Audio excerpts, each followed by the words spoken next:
Holy smokes, it actually worked.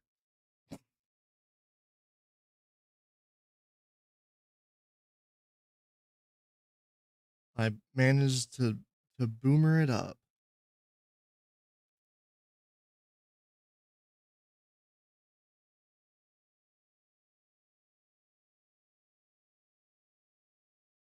We managed to boomer it into existence.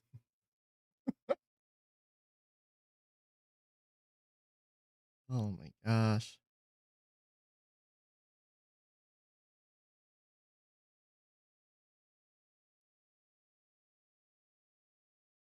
One layout created.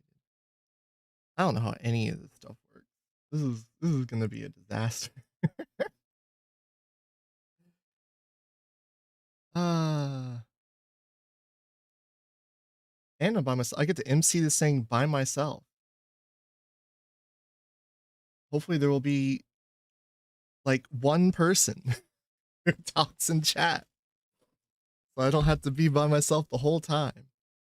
Hello. Welcome to not the Weeb Crew podcast. I don't know what this would be called. The Weeb Crew solo cast.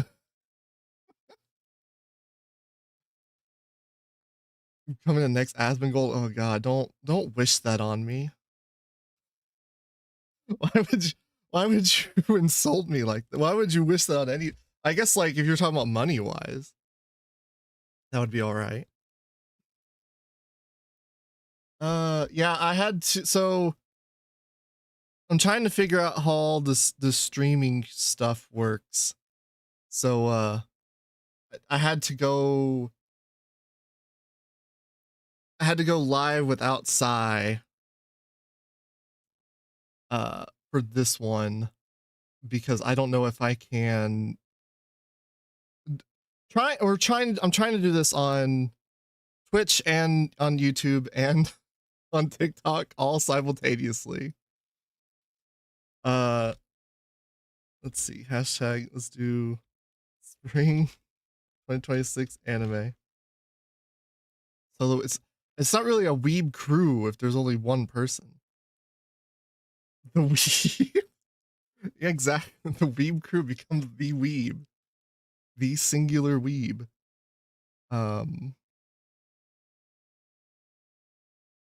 Choose an image. I'm currently trying to figure out how this TikTok live streaming thing works. We can stream on TikTok, apparently. We have like 5, I guess you only need like 5 or 500 followers on there to do it. So I was like, oh, let's see if we could do all 3 simultaneously. I don't know how this is going to be a complete disaster. It's just me.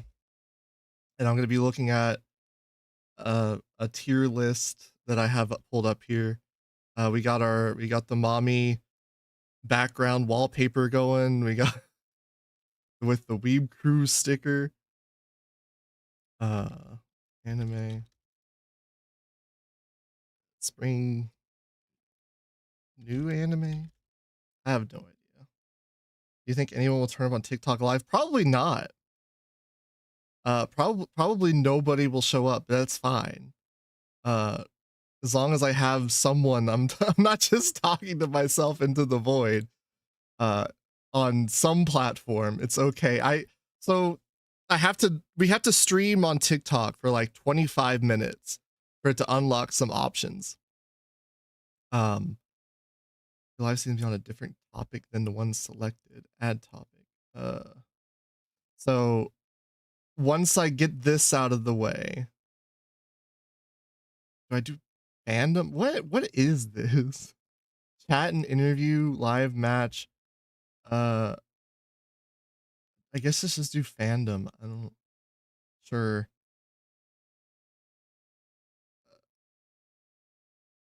Ranking spring 2026 anime tier list. Okay. Oh my gosh. It doesn't let you do all this stuff before you like press the go live button. That would be preferred. I don't even know if I can do this is TikTok live is probably for the streamers that are physically assault people in real life. Yeah. I'm missing the YouTube chat here. Good morning. Yeah, hello. Nice mommy you have on screen. Yes, it is just Mumi. It is just I. We are the not the Weeb crew, not in 480p. Though if we were in 480p, it would actually make more sense given the size of the window that we're working with. 480p would probably be more appropriate.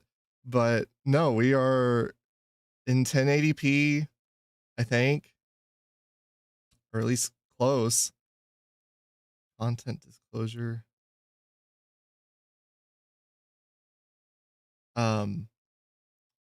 What is this?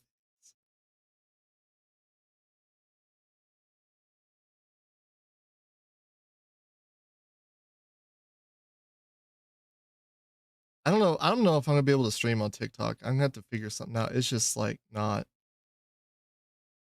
letting me do it today. We'll try next time.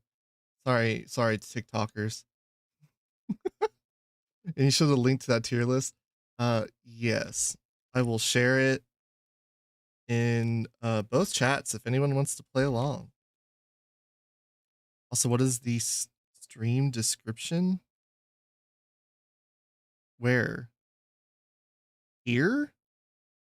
I don't even see a stream description on Twitch. Make it a 4x3 filter. Hello, Cozy. Yeah, I don't know what I don't know what it is on what is. Oh yeah. That's the channel description. That's what the common side effects thing. That's been on the YouTube podcast like bio thing for ages. Surprised you haven't noticed it before. I did take it off on some platforms though. I didn't know what else to do about it.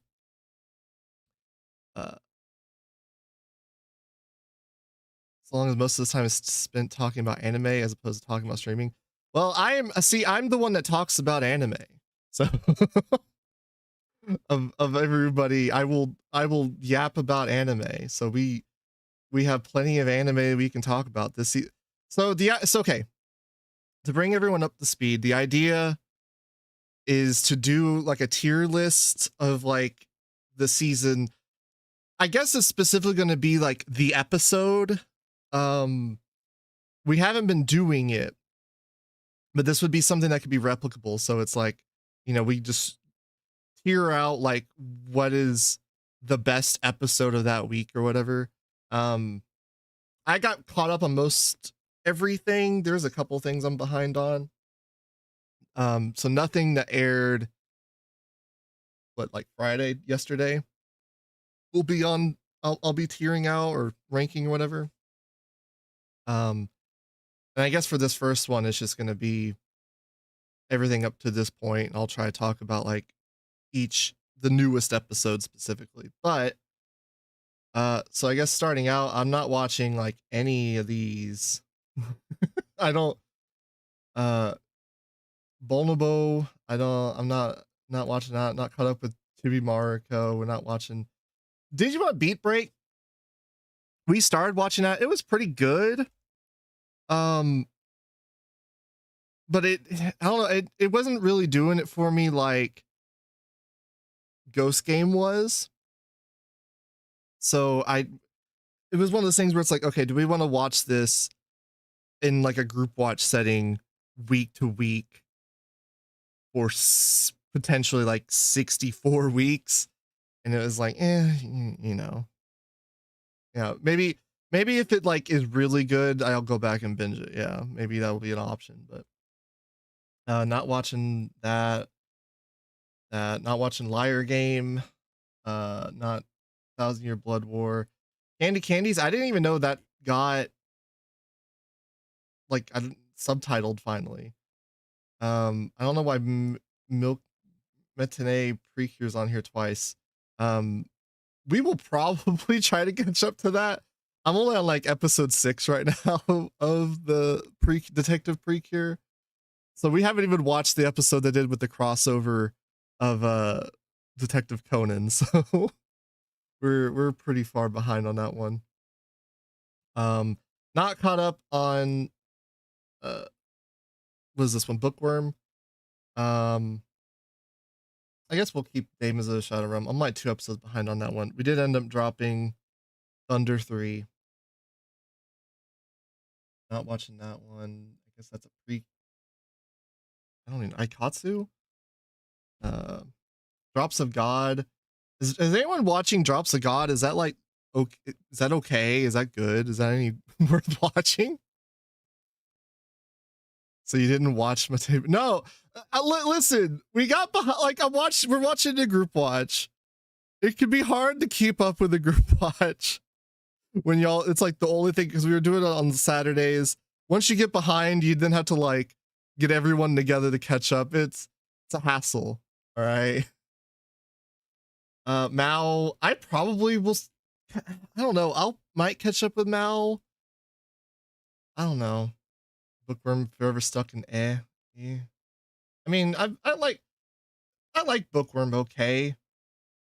I'm not in love with it or anything. We did end up dropping whatever the hell this is, the Heavy Samurai, not Heavy Samurai.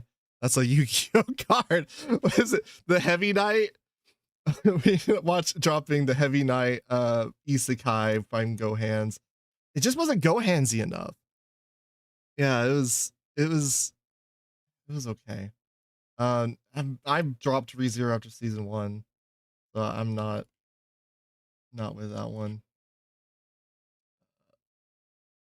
Dropped that one. There's a lot of drops. Not a lot of these are interesting to talk about. I say drops. Some of these are just ones I haven't even picked up or I have no intention to watch, like 100 Girlfriends season 3. I like season 1. Season 2 was like okay. I feel like the concept of 100 Girlfriends has kind of run its course a bit. At least for me, where I'm just not, I ain't vibing with it. I still have the. I want to watch the Nanoha Exceeds, but you had to go back and watch the 2 movies that came out after the A's movie, the Nanoha movies. I think was it Destruction and something else. I don't know what the other one. I can't remember off the top of my head. But you had to watch those 2, and I just haven't got around to watching those 2 movies yet. I'm like, I should watch those, and I went and downloaded them to like watch them. I'm like, I need to watch those today, and I just haven't got around to it. Let's see. Oh yeah, the RV Isekai looked pretty good, but like, there has to be a cutoff. You can't watch everything. Unfortunate, but if this were a weaker season, I might check. I might have watched RV Isekai just because it's kind of an interesting way to interface with an Isekai, right? Like you get transferred into an Isekai. Your powers are basically that of like making it where it is you're just kind of like on vacation or like camping or something. It's an interesting way to like interface with like another world, but you can go straight into Exceeds. I mean, I guess maybe I'll just watch if like you can just jump straight into it. You can, but it's a bad idea. Okay, never mind. I was gonna say maybe I can just watch the episode and then like go. Maybe that'll inspire me to go watch the movies. But All Made Out is very good. I couldn't tell who that was really for. Like premise wise, it's interesting because like they made her the most powerful being in the universe. Mumi VTuber now.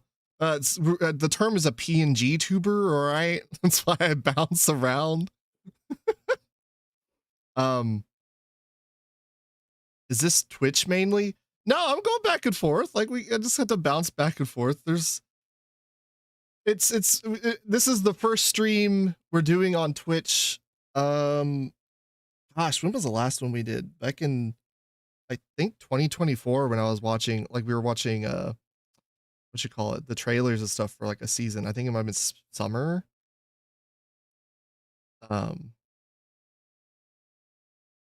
AI viewer stream boot. That sounds like I'm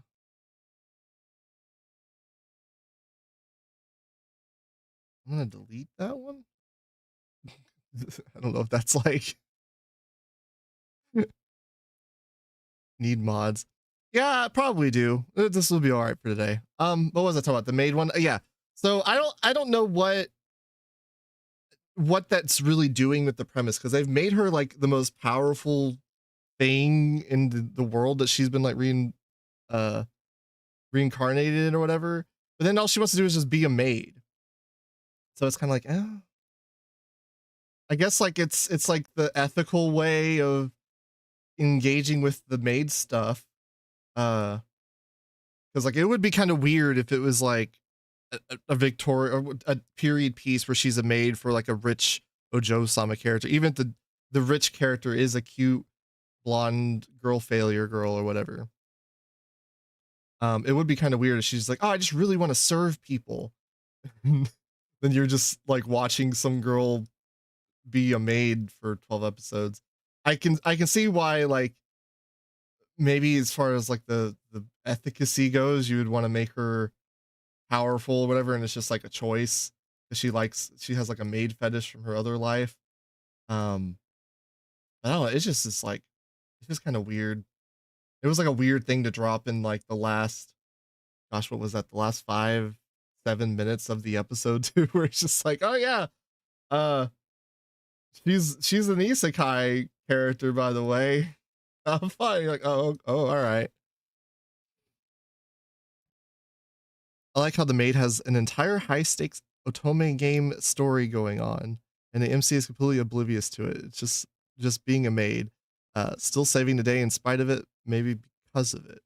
I, what did you just put that through freaking ChatGPT or what? Sounds like a movie trailer there for a second. Why not watch anime trailers for summer 26? I mean, also wait, your title says watching anime trailers for 2023. Can I change that? I wonder if I can change that. I don't know how you do things. We're figuring things out together, guys. Maybe I should just start calling all chat. We're figuring things out together, chat.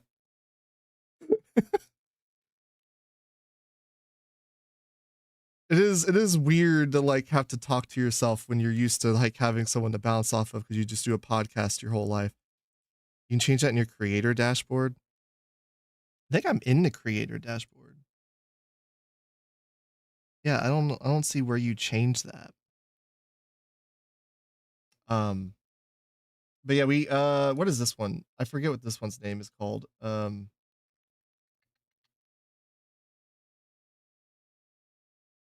Mumi, how much do you understand and are liking Yuzo Senki season 2? S tier or no?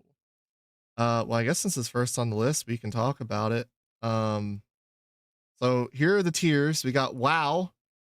That's gonna be, I guess, like up to this point. Specifically, it usually should be like the episode of like, wow, this episode wowed me, or I thought it was a good episode. We chillin' is just like, it's a pretty good episode. We chillin', it's not much to say. Is like wasn't very good. This is like I'm thinking about dropping it. There's your 1 to 5 scale essentially. Pretty disappointed with the OP and ED of Yuja Senki. Yeah, like it is really hard to like follow up the OP and ED from season 1. Gokumi, yeah, that Gokumi. We ended up dropping Gokumi, unfortunately. It was the first episode was pretty funny. It kind of reminded me of that detective comedy. Where Kana Hanazawa, is that, am I saying her, is that right? Who it was? Um, where she was just kind of going off in that one. It kind of reminded me of that, which maybe is like a problem of built up expectations. Um, but I was like, oh, maybe it'll be a fun low budget comedy like that. But nah. His second episode was worse. You want to go to the stream manager tab on the left, and then on the right there should be a pencil widget and stream info. On the right?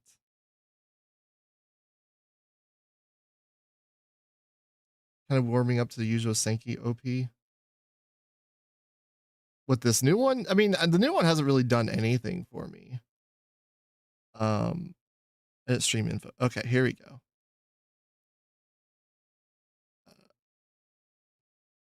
Ranking the summer 2026 anime. Let's talk about it. There you go. Does clickbait work on Twitch? Do people care about clickbait? There you go. Let's talk about it. Let's talk about it. Come talk about the new season.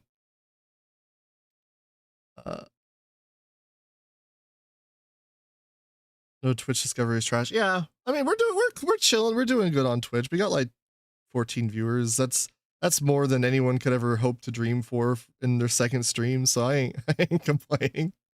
But I don't know. Maybe it'll help. Okay. So here we go. Here's our tiers. Yujo Senki season 2 has been a little slow. I mean, obviously you're coming off the movie and you're having to reestablish everything. You like the new gets? I mean, we'll get there. We're talking about Yujo Senki. We're not watching Polar Opposites. No. Polar Opposite season 1 kind of lost me. I was like really on board in the first half or so, and then it kind of just was like, oh, we're kind of just doing the what do you call it, the standard kind of like romance thing. It's fine. I don't think it's a bad show, but I don't really have any like there's nothing that's really tempting me to go watch season 2. But yeah, Yujo Senki. So this season's been a little slow to start, and of course, like we're coming off the movie, so it's to be expected. I guess as of right now, we're just chilling with it. We're kind of waiting for some crazy things to happen. Waiting for it to pop off. I really like the premise of Yujo Senki, not necessarily the isekai aspect, but specifically like the war aspect, like it being like the alternative kind of World War I thing where like you have mages flying around with rifles, like service rifles. I like the approach of that where they're almost like pilots, like it's almost like dogfighting, but they're wizards, I guess, with guns. And then you kind of just throw in collapse some things together anyway. World War I politics with some World War II tech. Yeah, I mean, you got. I'm pretty sure the leader of was it the Alliance? Not the Alliance. The Federation, whatever they're called. I'm pretty sure that. I mean, that's just Stalin. So I mean, they're kind of having fun with it a little bit, but it's not like a 1-to-1 transition from World War I into this new world. But yeah, we're chilling. The saga of Edgy the Edgelord. That's what makes it fun. You have to, you gotta have fun with your edgelords every once in a while. Like, oh, is it though? It's fun. Oh, is it edgy though? Yeah, man. I mean, she's literally talking to God, and then she's like, I don't believe in God. Seeing the PNG bouncing, I don't like it. Just make it glow. Well, I can't really fix that the minutes. You're living with my jiggly bounce. The Empire feels like it's about to start losing control continuously, which makes it more interesting. Yeah, I mean, that's kind of what I feel like Germany just felt like until well, I think it works out. I think it's a fun show. I'm having fun with it. We're just chilling with it. It's not doing anything crazy right now. I don't have anything special to say about it specifically. Um, the Ghost in the Shell. I gotta put a wow at the moment. uh, Especially the last episode. The last episode, like that's basically what I kind of want out of a new Ghost in the Shell is like that kind of like exploration it's doing with like the most recent episode. Um, First two episodes were really good, and it's like continuously kind of like improve. Like it does feel a lot like standalone complex, and I think part of that is like uh the soundtrack that the choices. Um, because it feels like they're doing a lot of similar things like they did with standalone complex soundtrack. It needs better subtitles. It's getting subbed by Kami. All the info stuff is being subtitled. Um, I mean, you gotta download it. I don't know if you're streaming or whatever, but I mean, yeah, you're not gonna be able to watch it on Crunchyroll. Crunchyroll subs suck, but uh, you have fan subs that are translating all that stuff. Waiting for Mumi to get a bang dream so he can fist fight him. Uh, we'll get there. But yeah, the first three episodes of the Ghost of the Shell have been really good. Um, it's like I actually went and was like comparing it to the first season of Standalone Complex. I feel like a lot of people forget the how rough the first season of Standalone Complex could be at points. Season two, I guess, got a lot like a improvement to their budget or something. I don't they didn't really have as much of like the animation errors or off model errors or anything like that as much as season one did. Um, but like like this Saru adaptation has been like you compare the two, like it's a lot more interesting visually as far as like shot composition while they're talking. Um, because Standalone Complex was so I don't want to say like Gekiga necessarily, but it was like more detailed and kind of more grounded art style wise. They kind of had to compensate for that detail by not having them move quite as much. Um, Major Kusanagi feels like a totally different character from Standalone Complex, though. Yeah, I mean, she feels like the character in the manga. From what I mean, it's an adaptation of the manga. Um, I think Standalone Complex is just kind of going off the heels of the, you know, Ghost in the Shell movie, where they obviously reined all those aspects of her character in quite a bit. Though, I mean, she does feel a little bit like that in Standalone Complex. Like you had that episode where she kind of like hits on that kid. I mean, I don't think she's like legitimately hitting on him, but she's just like teasing him or whatever, and that's not super far off from how she kind of acts here. I mean, obviously she's much more has a much more dynamic range here than in Standalone Complex, but it's just so good. It's one of the 4 number one shows this season. Yeah, this season's been a little bit of a problem in that regard. It's a good problem to have, um, but it's a bit of a problem. I like the new Ghost of the Shell. It just sucks. It's gonna be 10 episodes. I guess they're just I guess it's uh, how much they could do for the what you call it, Puppet Master arc. Um, I would have liked, I guess, if it is 24 episodes. I'm kind of just good with whatever they can give me that is like good quality. I will take 10 really good episodes over 24 episodes that kind of vary all over the place, and maybe the budget kind of or the direction and aspects of the animation stuff kind of suffer because it's 24 episodes. Would I like more? Sure, but I mean, I will take a good product start to finish over more of it at the end of the day. That's just kind of where I'm at on it. You see the OP, there's something like the body of Kusaragi from the movie, like it's all blue in the 95 movie style, and it's just there for some seconds. Are you talking about the cover, like the manga cover? Is that what you're talking about?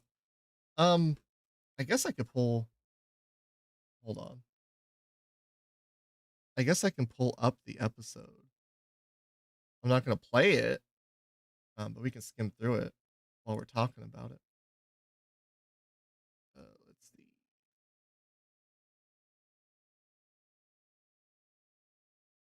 In the OP.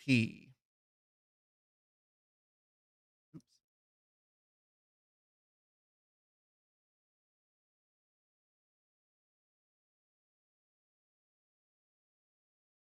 About where is it at? Near the end of the OP? Let's see.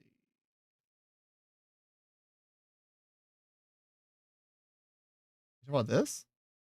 This looks like her in this season. That didn't look like legally showing anime. We're not watching it. We're just looking at pictures, all right? That's fine. You can look at screens.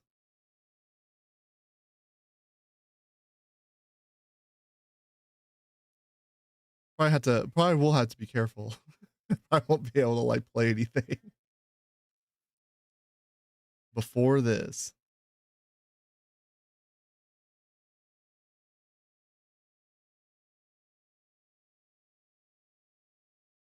A little before?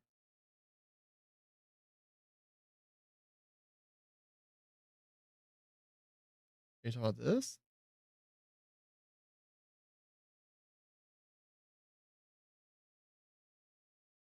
No, I'm not really seeing like that outfit's kind of similar to the movie outfit. I'm not really seeing um yeah, the newest episode is really good. I really like the what they're doing with kind of building up to the puppet master stuff where you're kind of like dealing with the AI uprising or whatever they're doing. The Tachikoma kind of talking to each other. They're like, oh, we should, and they're kind of concerned about the Tachikoma potentially starting a revolt or whatever. They're like, oh, we have to, do a pressure release valve of sorts. And then you get like the major kind of talking about like, you can't really be sure that you are who they tell you are. Um, it's a good way to kind of lead up into pictures from a legally obtained copy of kids. It's a good lead up into the whole sort of like overarching theme of the season. So there, I mean, this is granted that's a lot of that's going to be in the manga, but this is just a really good adaptation of that material. I did see. I think someone commented. Fuchikoma. I think someone. Oh yeah, Fuchikoma. I think someone commented on a post that we did about Yanni Neko, where they were talking about the most recent episode having bad animation and they just put a blue filter on it or something. It's like, what are you talking about? Like, you talk the Sakuga in that one scene that's stylized? You mean that's just bad animation? That's such a bad day. But yeah, oh, and Eba is the only one I know who has truly understood the manga. Everyone else seems to be LARPing. Yeah, I mean, I'm not I'm not trying to claim I understand the manga because I've only read like the first 3 or 4 chapters. I'm not like a big manga person. So don't ever, if I ever tell you that I'm a manga expert of the Ghost of Shell manga, don't take my word for it. I would never tell you that though. Ehoba, they are a prominent Twitter user from Japan. You should, if you have a Twitter, you should go follow Ehoba, because they make good, generally good stuff, like as far as like translations and stuff too. It's not just about Ghost in the Shell specifically. When is the week you're gonna quit Twitter? I mean, I already don't I don't really use Twitter all that often. I did post on it here a second ago, but I let Sai handle Twitter for the most part. I don't like engaging on there all that much. Kind of a cesspit. Um, we'll just draw this then die. um, yeah, we're going. I'm just gonna go by the most recent episode. The most recent episode of Draw This and Die, which was episode 3, was the one I've seen. I don't know if there's another one that aired. It might have had another one air recently, but that episode was really good. There is a separation between it and Ghost in the Shell for me, but I mean, we're going on like a 5-point scale, so there's not much nuance you can have there. But the most recent episode of that was so good. I really like what it's doing as far as like kind of exploring what art kind of means to people, and how it can be very specific, where it's like, yeah, some people are just not gonna understand, you know. Like, you're gonna show some people something and they're gonna laugh at it, or they're gonna be like, what the hell. Like, I feel like I've run into that so much with even something like a Japanese Boyer Draws or something, the anime short by Masao Kawajiri. Am I getting the name right? I feel like I'm not getting the name right. Guy who directed Stella C3 Boo. But when I showed that to my brother who's been watching anime, because he was asking me about it, and he was like, I don't get it. It's just like prestige slop or something, because they just change art styles. It's like, oh my gosh. But yeah, people have different taste. You know, it's not a matter of appealing to like literally everybody. You know, it's more of a matter of appealing to the people who are going to resonate with your stuff the most, right? Draw This and Die is a perfect child of Zenshu and Ruri Rocks. That's not like the worst comparison, I guess. How's his journey going? My brother's, he's almost at 300. I could show you. I have his top 100 that I could show. It looks like a remix of mine, even though like I've not, like, I've tried to keep he hands off. Like he'll talk to me about stuff like when in passing, like we go somewhere and we're driving or something, but like it's not like I'm sitting there telling him like, oh man, you got to watch this because it's so good or whatever. It's just let him do whatever. But he's boring taste is genetic, I guess. I don't know. But Draw This and Die is like, I feel like this is like so specifically up my alley that it's hard. It's not hard to recommend in the sense that like, oh, it's good, you should check it out. But it's kind of hard to recommend in the sense that if someone's like, why do you think this is like so good? Like, because like I think right now this is like vying for like my top 3 of the season, like not just like top 4. It's resonating with me a lot, and like what it's kind of like approaching and what it's doing, and they're approaching it from like 2 different angles too, because you got it from this last episode, you have it from the teacher's perspective. Let me pull up on Mal here. Draw This and Die. From Ray's perspective, you have like the foil, you know, of Ray doing the newcomer award stuff, with I kind of being acknowledged by Kokoro. I'm almost also just noticing that their names are all I and Kokoro. It's like kind of on the nose, very much about passion.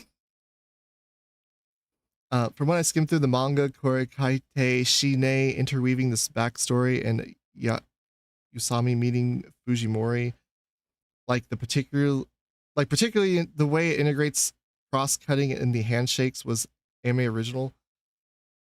I mean, that's what a good anime should be doing, is like kind of identifying the kind of core, maybe like the pathos appeal of a manga and being able to like really highlight that. I feel like Mushoku Tensei does a really good job of that too.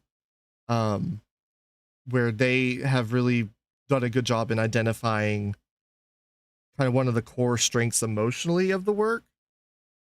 And so the kind of liberties they take with the presentation is kind of all in service to bringing out that sort of pathos, right? I would like, if that's true with the handshake stuff, I think that is very much the same in this. But yeah, that's a wow.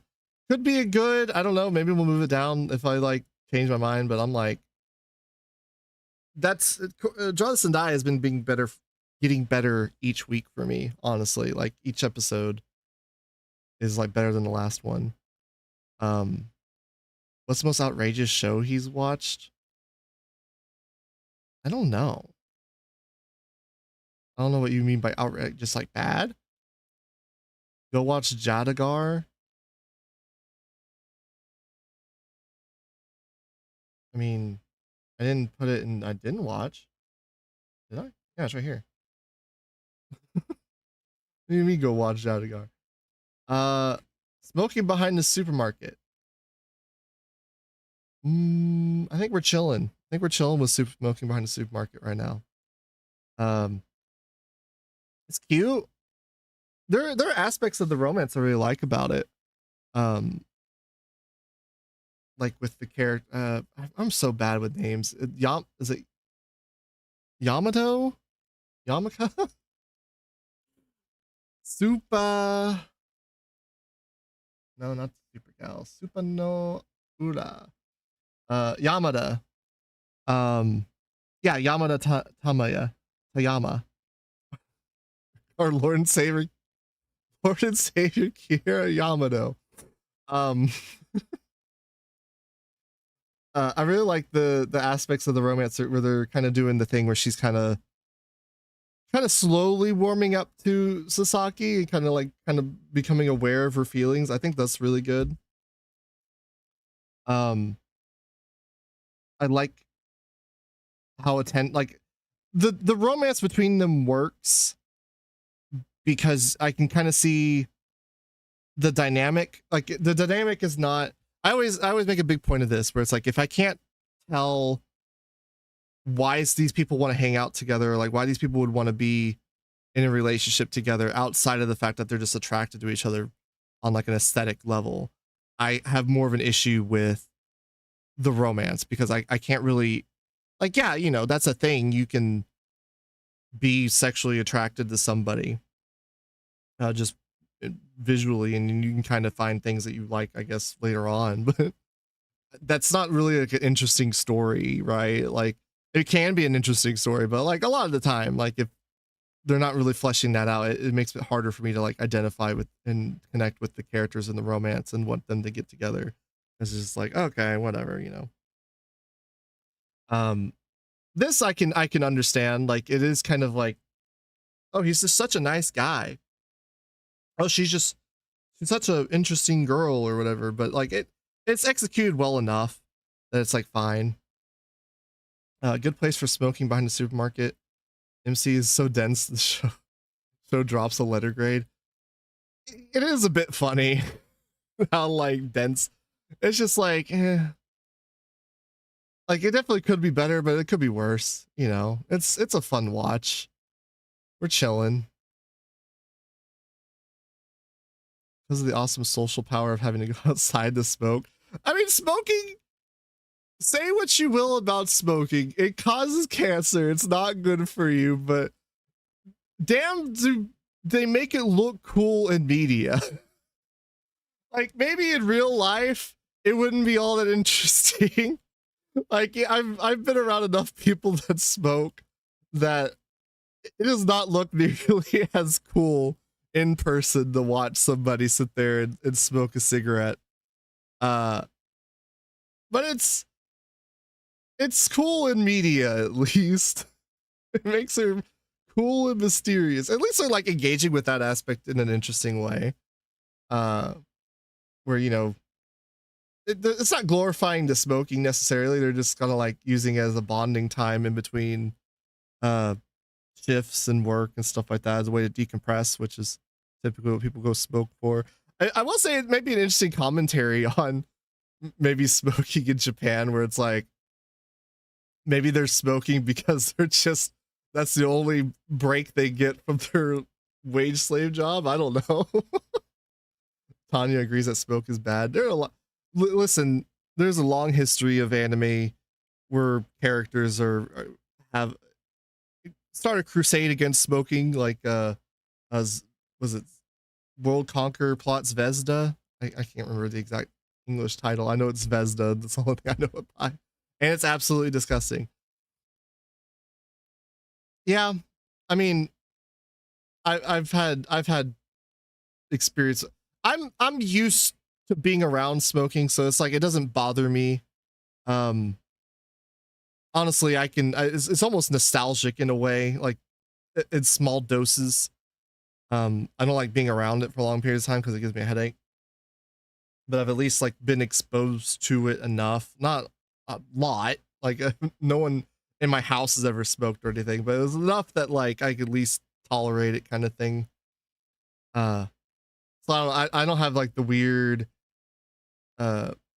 knee-jerk reaction, I guess, to it. I guess people have entire networks built on who's smoking outside and when.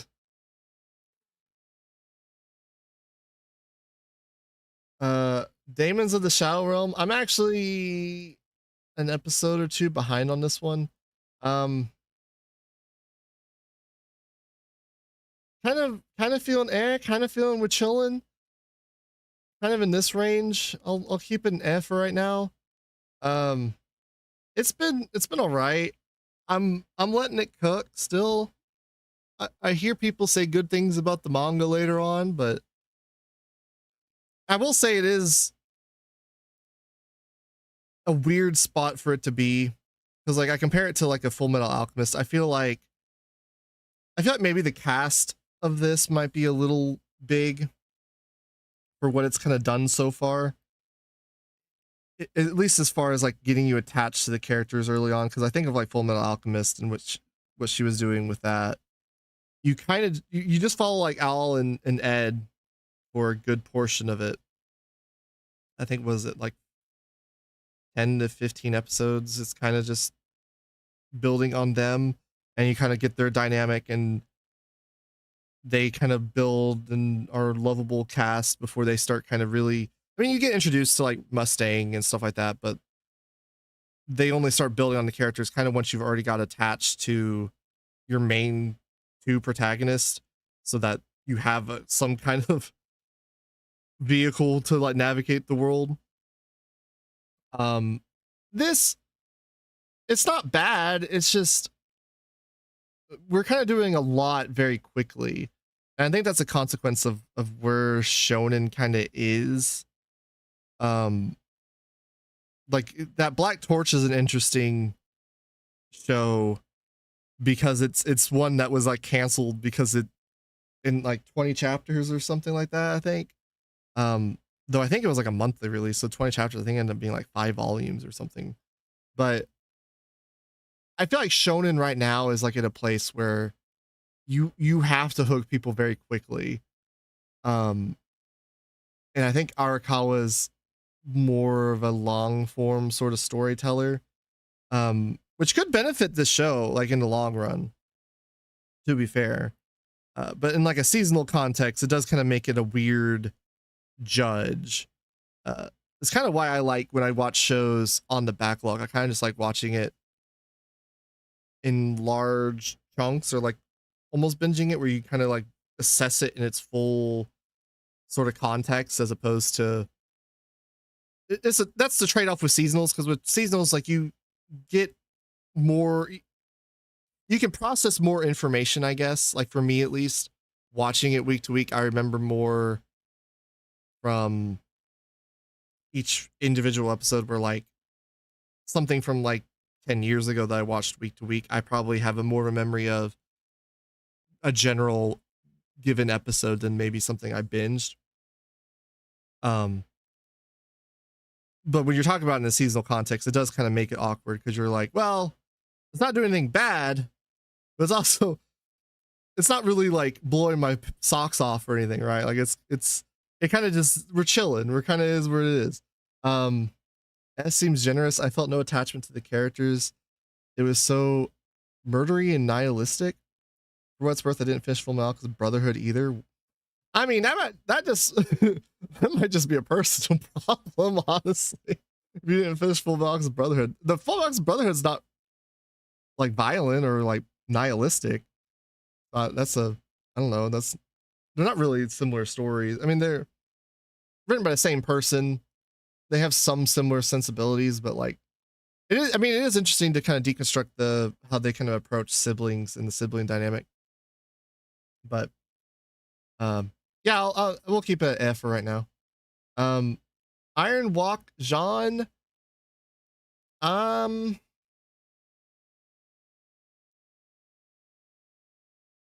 good, I think. The first, what episode am I on? Am I on episode 3 or 4? Or 2 or 3? I think I'm on episode 3. I'm gonna remind myself. Yeah, we watched episode 3. The first 2 episodes, yeah, because the second episode was the food critic one. The first 2 episodes were really good. It really got me engrossed. The third episode wasn't bad, but it just, I guess it maybe slowed down a little bit. So, like, the camp, I say that you get more of the backstory stuff.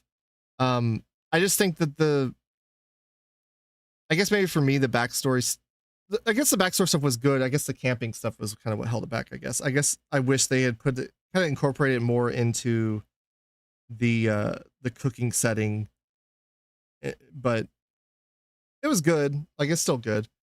I'd rather watch Yakite Japan. I don't think they're the same. I don't know.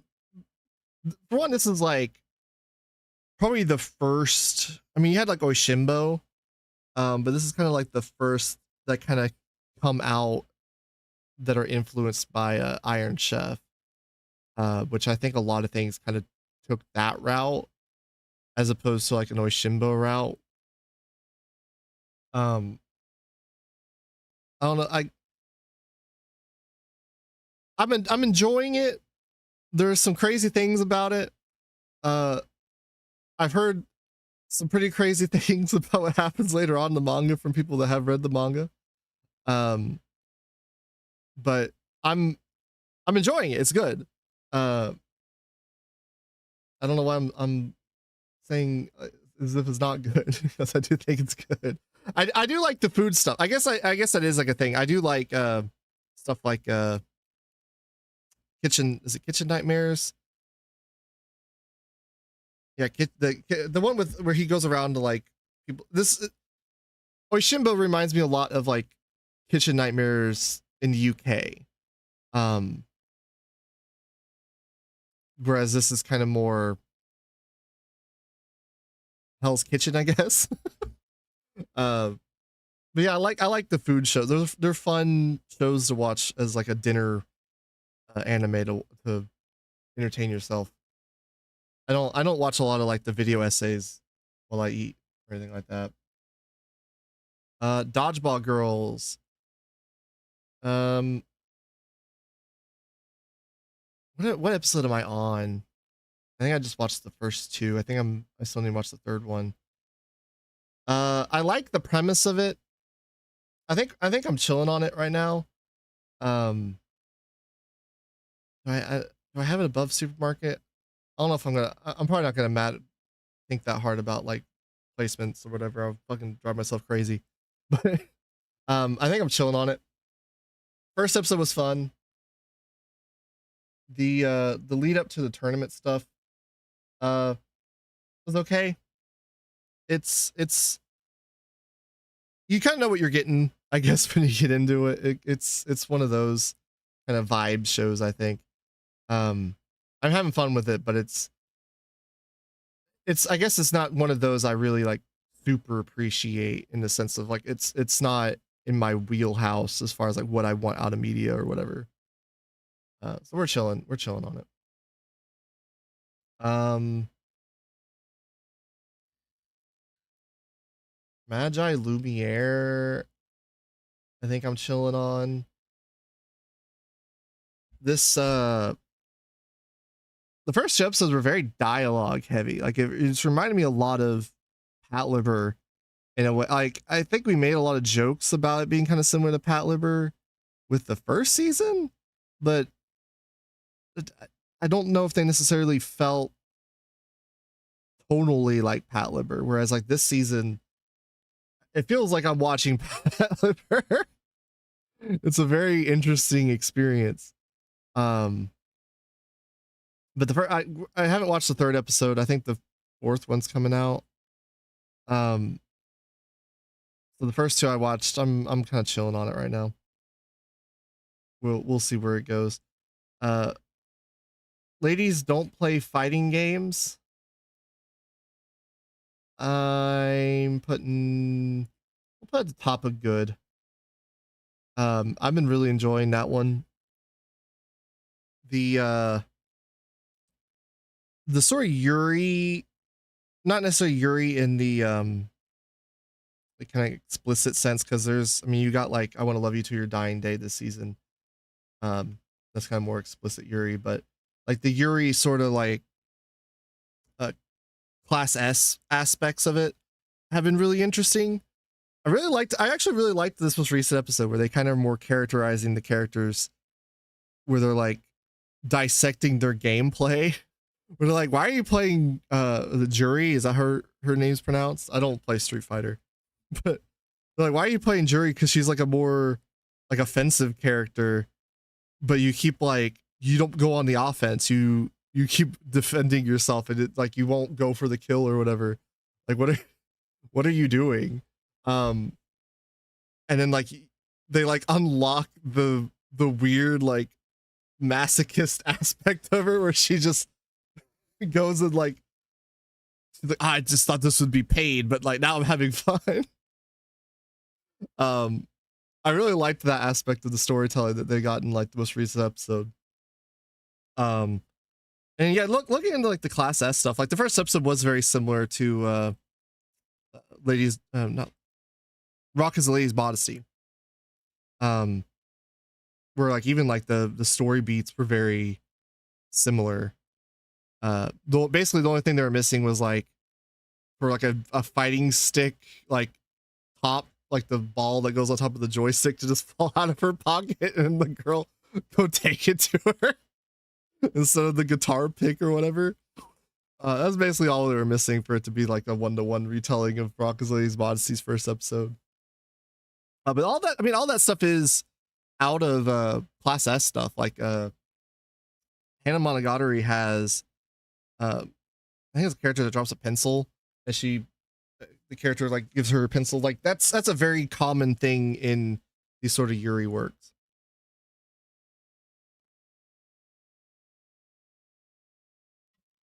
I had to take a drink. Liking fighting games show is about social dynamics through the lens of Street Fighter 6. Yeah, I mean that's what a lot of like class S stuff is in general, is kind of exploring the social dynamics and stuff. Because if you're not familiar with class S, I did talk about it on the podcast, but I don't know how many people that watching the live stream have watched the podcast. So if you've heard the spiel, forgive me, but the class S stuff is like early 1900s kind of literature. They would publish in like shoujo magazines at the time. It kind of stemmed from the introduction of like all girls schools, where they would write stories about girls doing this all like all going to all girls schools and secondary schools. And because secondary school was not publicly funded, so like basically high school level, because I wasn't publicly funded, there was a lot of like class elements to these stories because it's reflective of like the upper class, and like occasionally you have like a character who's on like a scholarship. Hannah Monogatari has a character who's getting like adopted, or they talk about adopting her. When I say Hannah Monogatari, I'm talking about Hannah Space Monogatari, not Monogatari's second season's entry, Hannah Monogatari. That Hannah Monogatari is named after the class, like seminal kind of class S work called Hannah Space Monogatari. Feels more class S adjacent. I mean, it kind of is just like a class S work. Class S has evolved. Like, I mean, there's Rocket's Lady's Modesty is class S. Dear Brother is class S. When Maria was with us, I always get confused with when Marty was there. But that one's class S. Like, it basically is kind of exploring the dynamics of like same-sex dynamics between classmates generally. Because the idea at the time was that these sort of like Yuri same-sex relationships were healthy. And I guess that was something that was like shared with the West, where like they called it like smash relationships or something. Like, it's a very unfortunate name that they called it. I'm not going to summarize it the best, unfortunately. I'm not the expert on class S. I just read two books on the subject. So it's not like I'm an expert, but a lot of these stories are just like exploring the kind of like same-sex dynamics and same-sex relationships of these classmates and stuff. It kind of borders on like romantic. It's not always exclusively like sexual, but it's exploring those dynamics. That's actually something that if y'all ever watch Yuri Kuma Arashi, that's kind of what it's critiquing in a way, kind of criticizing, because that sort of mentality of like, oh, you know, girls can be into other girls when they're young, but that's something that should grow out of, and kind of like disregarding like lesbian experiences or whatever. Gotta love Doomed Yuri. I mean, I don't know if ladies don't play fighting games as Doomed Yuri. Does this mean Strawberry Panic is class S? I'm not familiar with Strawberry Panic. It might be.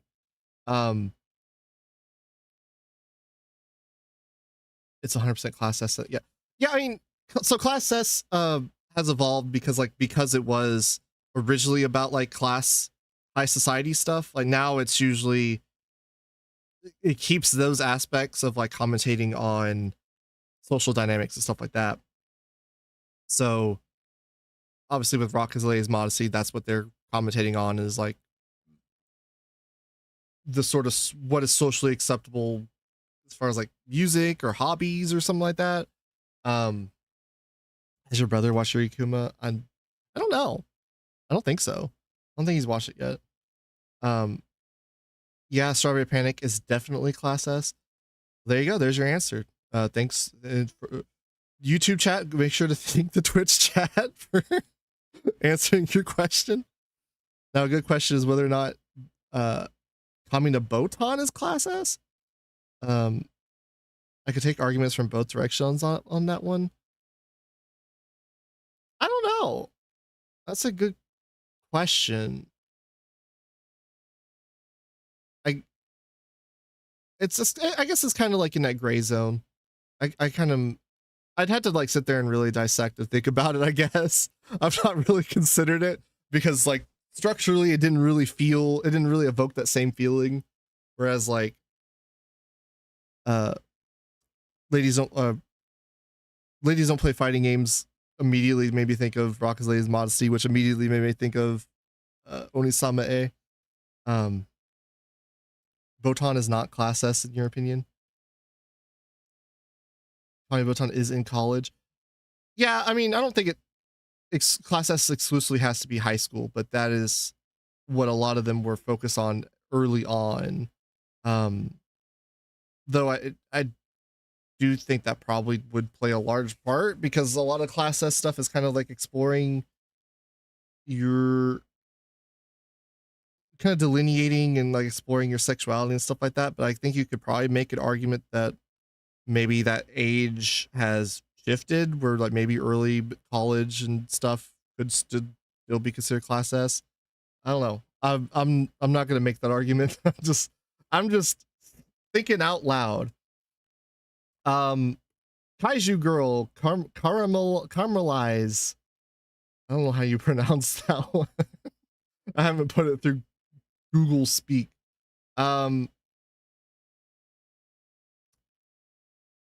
Yeah, I think we're putting it good. I don't know if I want to put it above John or not, so we'll just that seems fine for me for now. I really like this one. I really like what I don't know I don't know how familiar or how much I've talked about this.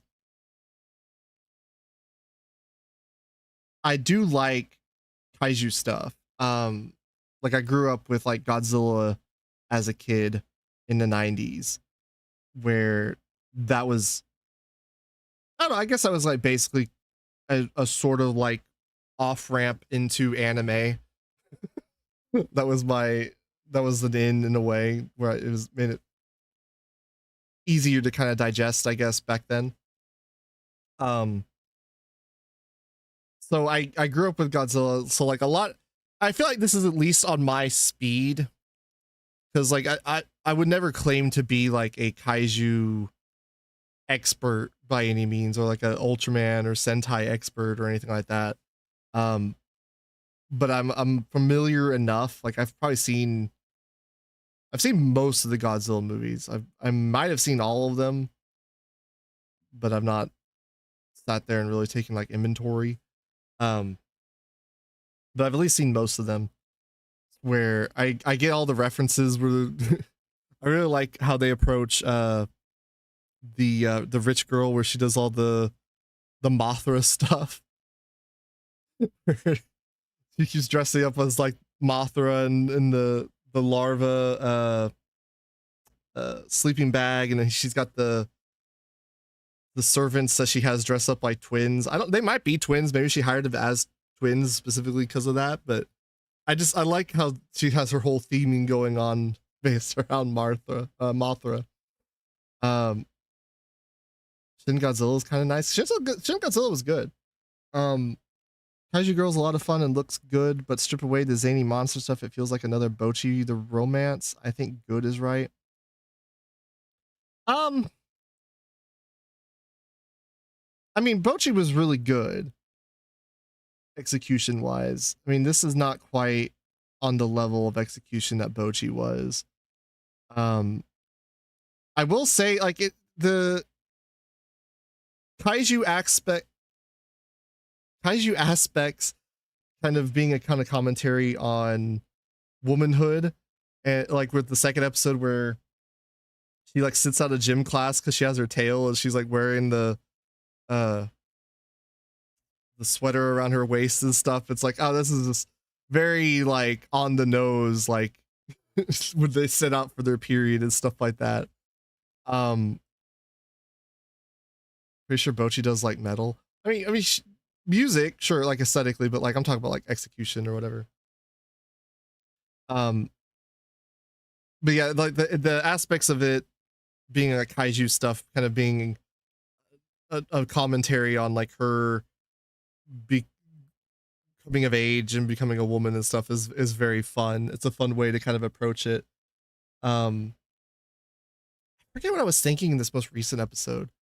Because there was another aspect with the kaiju stuff that I was thinking that kind of came off as a commentary of, but I can't think of it. We love Kaiju Girl Comedy. We do love Kaiju Girl Comedies. It is a good show. I'm trying to think of what I was thinking of in the most recent episode.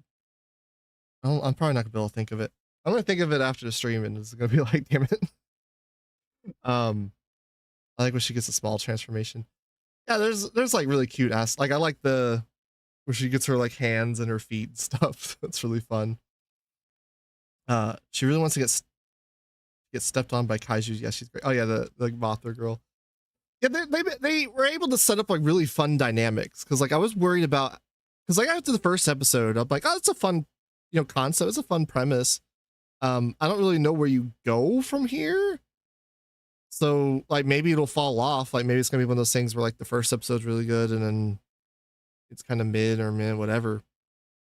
But the second episode, like introducing that character was a really nice layer to like the dynamics where like now we're kind of engaging with the kaiju elements on a meta level, which just kind of makes it more interesting. Just kind of on a baseline. Than just, if they were just doing it from like a romance perspective. The romance stuff is cute, don't get me wrong, but it's just like having those extra layers to kind of engage with is always nice. It's definitely an on the nose metaphor for puberty. Indeed, there is a partial transformation thing as well, which is kind of nice. Mimic the growing pains. Yeah. I didn't really think of it from that perspective, but yeah. I see another girl as she's in the OP. Yeah, I mean they're gonna keep introducing characters. I'm liking where it's going with it. I don't know if it's necessarily exploring the concept in a super deep way, which is probably what's keeping it from being higher for me. But it at least knows what it's doing enough to make it fun and interesting. So there's not much to complain about. There's a bunch of other fun characters coming up, and they also have stuff going on with their appearance and how it affects their social life. That'll be interesting. That'll be an interesting way to kind of explore that. I don't know if are they gonna be like other kaiju kids or they just have other things going on. Let's do Sayonara Lara. Sayonara Lara, I think the most recent episode puts it in good for me. It kind of started off like we were just chilling. The first episode is just like a retelling of The Little Mermaid. Kind of unavoidable. Second episode, it kind of builds on that where we start getting invested in Mari and her relationship. Third episode was really nice. So it's at least on an upward trajectory. It could still be it could be like upper good to like WoW tier by the end of it. We have plenty of the season left to go. But I'm liking the visuals of it. I was noticing in the most recent episode that they're doing the backgrounds in a very similar like style like they used to kind of with cell animation. Though it's all still digital. So it kind of just reminds me of early Digipaint stuff in a way. Because a lot of the early Digipaint stuff, they did that same sort of style where they would have like the smudging backgrounds and like kind of do the layering process like they did with cell animation. But it was in Digipaint. Whereas like more recently, they've been doing it kind of more in layers where it doesn't really have that same sort of aesthetic. So it's cool to see it come back. Let's see. I got the impression from the podcast that you don't like it. Well, the podcast was I forget how much we'd watch. I think it was just the first episode. So I was kind of like on it originally. As I've been building on it and as it's had time to flesh everything out and get me more invested in stuff. It's growing on me more, which is, you always have a few of those every season. Like not every show is going to start off on all cylinders. Um, Sometimes shows will start off on all cylinders and peter out like a third of the way through and then end up being kind of by the end of it. So it never really bothers me as long as it's not straight up bad. If something starts off bad, like it doesn't give you much hope for it improving to be like a good show necessarily. Like maybe it'll be fine, but I mean, if it's bad, it's bad. So that's usually why I don't mind dropping something early on if it's bad. With that, it's with Laura specifically, like the first episode wasn't bad by any means. It was just kind of like, okay, we're just speed running the Little Mermaid. All right. So it doesn't really get you invested in it really. Like it's fine. But we're just kind of like doing setup. And then with the second and third episodes, now we're kind of getting into it where you're like, okay, I see kind of where we're going with it. We're letting it cook. Maybe by the end of the season, it'll be like my top 5. Maybe it'll be, I mean, I can't anticipate it to be anime of the year, but you never know. Maybe it will be. You liked it from episode 1? Yeah, I mean, it's like a good production. There's definitely nothing wrong with like liking it. I mean, I liked it from episode 1. It's not that I didn't like it. It's just, it had room to improve. Laura's backgrounds are all mostly analog. Are they actually like drawing them? I don't think they're drawing them on paper art. Like they're not doing like what they did with like cell animation stuff. I thought they were doing it where it's like basically kind of like what you would see with like early digipaint like Abe stuff, like a Neo Under 7 or something that comes to mind. Are they hand painted? Okay, that's cool. Yeah, actual cells for the background work in the yeah, I saw that had in the OP they did use cells. But obviously like the whole show was not animated on cells. Cool.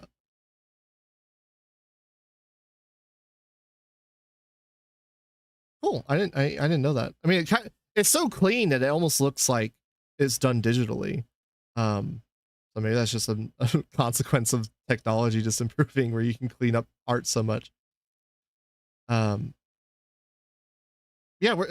Laura, I think Laura's good. Not quite chilling. It's just out of chilling, I feel like though. Like it's just kind of ramping up. Maybe it stays there, maybe it gets worse. I don't know. Please excuse my younger brothers. Oh, I don't know where I want this one. I like it, or it's the premise of it is waning on me. It's like grating on me a little bit because like I don't like the romance aspect. How much does Mumi think incest is incest? I mean, it's not incest. They're step siblings. So there's no incest element. Yeah, I'm probably it's probably like bottom of chilling right now. Because like I really like the main character. The main character reminds me quite a bit of like the main girl from Skip and Loafer. The voice actress performance is really good. I think she's the same one who did like Sukuna from that rice farming one a couple years back. And then most people probably know her as like Uzaki-chan and her other big roles. She's been around. She's got some good stuff. But her performance is really good. And then like I like the dynamics. I like the premise and the aspects of kind of incorporating into a new family of sorts, you know. I just kind of wanted to stay wholesome. like it's not that I'm against like romance like this. Like I did enjoy Days with My Stepsister. Like that was a fun concept, but like this is like so wholesome feeling. I kind of didn't want it to go in that direction, even though like it's very upfront that it is gonna go in that direction. So I'm like, maybe it's just like sexual tension. I don't know. Maybe they won't get together, but I mean, it seems like it's gonna get more and more that direction.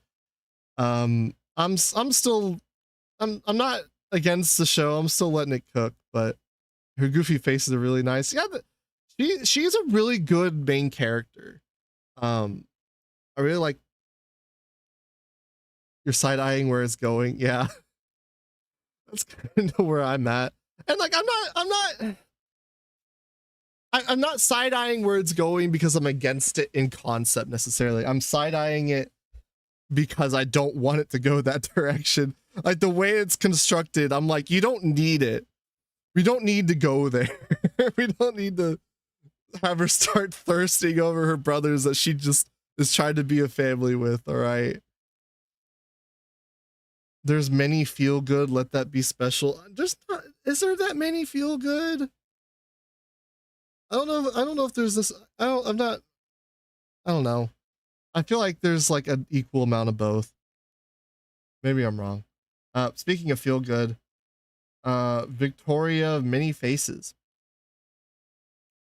It'd be such a coup if they end up familial instead of romantic. Automatic 1-letter grade boost for non-romance. Where does Umino Triton fall on this list? Umino Triton would go right here because I have not seen it. Not in the I didn't watch it yet. Specifically right here, just because I haven't seen it. Victoria Many Faces. I'm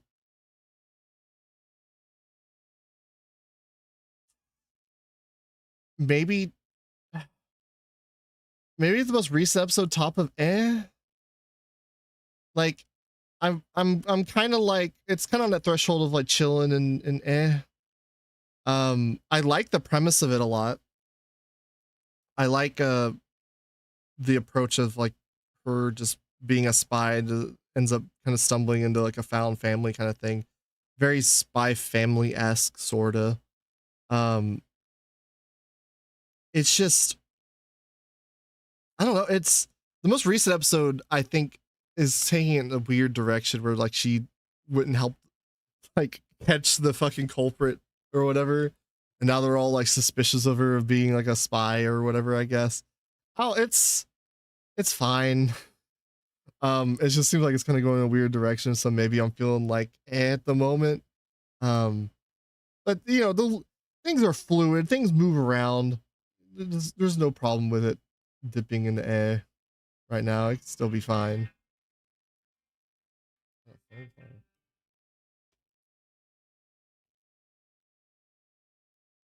Let's see. Yanni Neko. Yanni Neko, I'm feeling good. Mind you, this is with the caveat that I have not seen the most recent episode. So I've not seen the fall off budget wise. But like as far as like where I'm feeling kind of like maybe above Iron Watch on it. I've really liked it in premise. It really felt a lot like the best way I've been describing it is basically it's like if Nia Under 7, if instead of by Yoshitoshi Abe, it was done by Nekojiro, and then it was adapted by Tsurumaki. Like basically the best way I could describe how Yanni Neko like feels. Because like it does approach a lot of the same subject matter that Nia Under 7 does. As far as like kind of exploring like people that live on the outskirts of what is kind of seen as acceptable of society or whatever. Uh, Obviously the it feels like the beast folk in this. I don't know if they have like a straight allegory. I don't know if it's like, oh, they're clearly supposed to be like immigrants or something. I'm still kind of waiting on the reveal. Like I'm sure it's like in the manga, but the reveal of like whether or not they're transplants, like they're aliens of some sort, or if like they were there first and so they're kind of supposed to be like the Ainu or something. Um, to kind of get the full scope of how it's exactly approaching it. You feeling good from the smoke? I'm not a smoker, all right. I don't feel good from smoking. But yeah, I've really liked how it approached the sort of I guess the sort of like casual, I guess you'd call them microaggressions, where like her sister's friends are like, you don't act very beastie, or you should act more like a cat and stuff like that. I really liked that approach to kind of the show, and mix that with kind of Nekojiro's sort of juxtaposition of like cute and like disgusting and nihilistic. Though Johnny Neko's not as nihilistic as Nekojiro, Cat Soup or whatever. It still feels very genuine at times, like very authentic. Slightly salty. It got much better production than Witch Watch. Did it? Witch Watch looked good. Like, I mean, Witch Watch was like too core, so like obviously it fell off a bit toward the middle. But like this is only 12 episodes. This is also a single core. So I don't know if it necessarily got a better production. I think it's just we haven't gotten to the point that Witch Watch starts suffering production wise.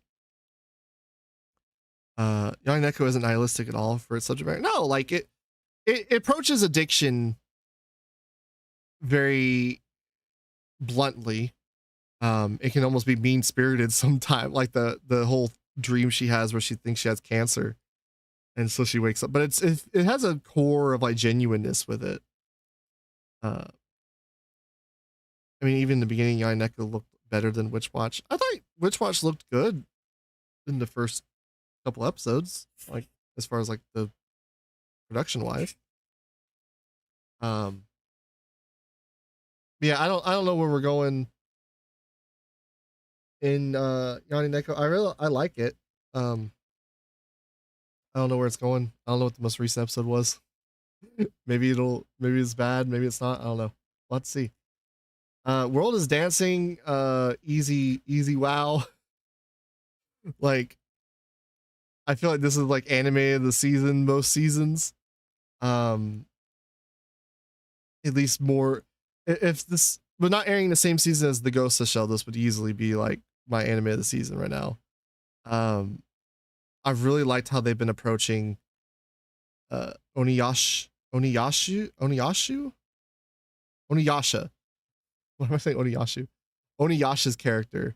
As far as like the way it's like very rudimentary, very like rough, and how it's kind of approaching how he's kind of delineating his sense of self. Episode 2 makes you cry. It was a good episode. Yeah, like it was an interesting ending to that episode. I think that's an interesting place to take that character. He almost kind of comes off as like a Gon. It's funny because this looks very similar to Elusive Samurai. Set in the same time period, has a same character. One of the characters is literally just the same character. And then the main characters are both like almost like sociopaths, like with how like just naive they are. Like it was a very interesting direction. Like I like it. I like, don't get me wrong, I like the direction of like him just being so kind of like self-centered in a sense and so childlike and ignorant, where he sees her getting any sort of like betterment and is immediately just thinking like, oh no, you've ruined it. She had such good like a good approach to art and dancing, and she had a good form. It's because she had nothing. You can't give her anything. It's like, damn, that's kind of fucked. um it was very good at showing different emotions and how conflicted. Oh yeah, the facial, yeah, I like the facial expressions, like how detailed they are. Most details of sociopaths that they grow on it. I don't know if they're necessarily, they are pretty close to that level. Maybe not quite on that level, but they are very close. But it probably is not super uncommon for a kid to be close to that level. Maybe at his age, because he's like what, 11? Like he's not like, maybe if he were like 7 or 8, I could see it a little bit more. But yeah, the most recent episode was really good. I did have like a weird hang up, I guess, with the translation of the most recent episode, because like they put since antiquity or whatever. And it's not that it's like an incorrect translation, but I'm like, I can't imagine like an 11-year-old kid from the 1300s being like, ah yes, since antiquity. I feel like it's capturing the general feel of the internal monologue, because like internal monologues are supposed to be a little bit different, maybe a little bit more insightful than, you know, spoken dialogue. But it was kind of silly where I'm like, I don't know if an 11-year-old kid would be saying antiquity like that. They particularly grew out of it by 10.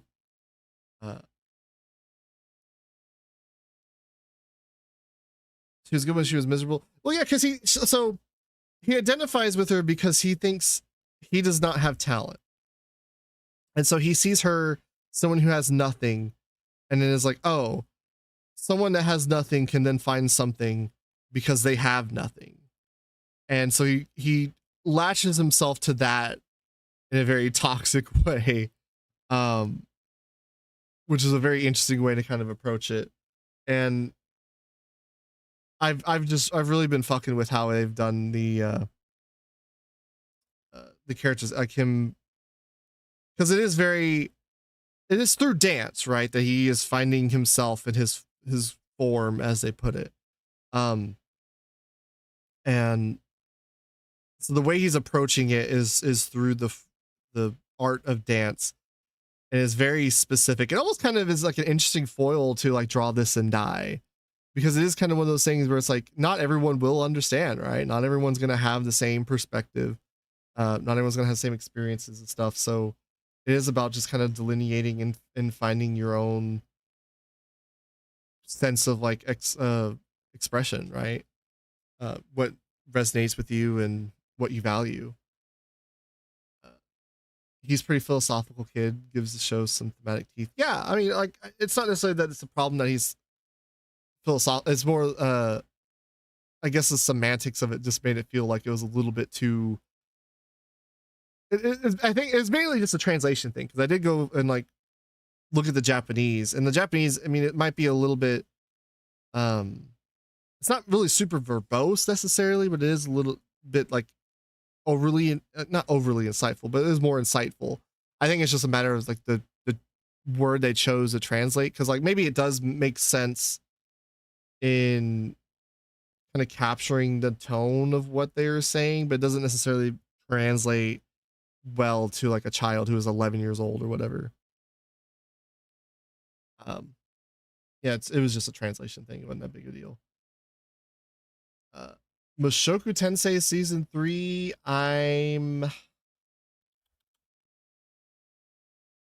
am I feeling about this one? Started off really good the first 2 episodes. I like the last 2 episodes. I have read the light novel, for this portion at least. Did not finish the light novel, but I have read probably what they're adapting in this season. I like how they approach adapting the material. Um, I think that was a smart way to go about a lot of that. You think the white haired dude is a ghost?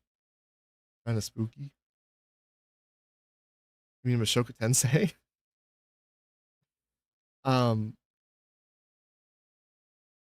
yeah, the last two episodes, I was curious how they were going to adapt it because that's kind of where, because I started reading the light novel after the second season because I was just kind of like, oh, I just need to really, I kind of want to know what happens. Like, I don't know if I could wait. And so I went and read the light novel. The the light novel I realized is more indulgent in a way that the anime adaptation is not.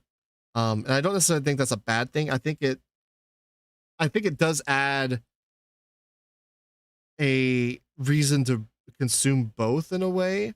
Because if you want more of that information and more of that kind of indulgence and just more insight into Rudy as a character, you can go read a light novel, right? Like all of his inner thoughts are in the light novel.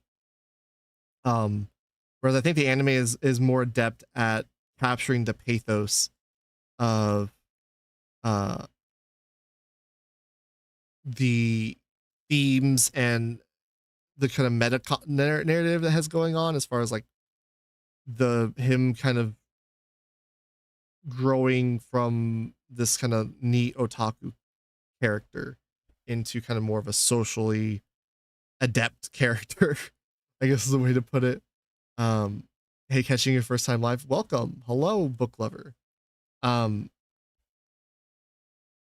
but yeah, the anime has done a really good job in highlighting that aspect of, because like that stuff's still there in the light novel, but I feel like it's so kind of buried under all the, I don't want to say like unnecessary information, but there's just so much information kind of being given to you in the light novels that you kind of can lose sight, I think, of the core elements at points. So when I was reading it, I kind of was like, you know, I'm glad Rudy's happy, you know, him and his two wives, but I'm this part I'm like, you know, it's like what. So I was interested in how they're gonna adapt it. I think they adapted it really well. Um, Light novels are always better. I think it depends. Um, like again, it depends on what you're wanting out of it. I think I like how the anime is adapting it. Where it kind of is emphasizing and highlighting those aspects that I do resonate with myself. Whereas I think the light novel again is not as necessarily apparent. Um, so but yeah, the last two episodes were good, kind of more on the chillin' side. So maybe I'll keep it at the bottom of good. Um, not quite on the level of chillin' as Yuzo Senki, so I think I'm cool with keeping it in good. Because I mean, the first two episodes are really good. I really liked how they adapted that Eris stuff in a way that kind of makes it foil and kind of uh mirror the beginning of season 1 and 2. Because sorry, not season 1, but season 2. Because season 2 had episode 0, which was showing what happened to Sylphie after the teleportation event. And then this is showing what happens to Eris after she leaves. So it's kind of like it foils it in that way, but it also foils the beginning, like the first couple episodes of season 2, where it's showing what happened to Rudius after Eris left versus what's happened to Eris after Eris left. No Sai on stream. Nope, it's just me today. Just me right now. Sai's taking a nap. He's not even around. Uh,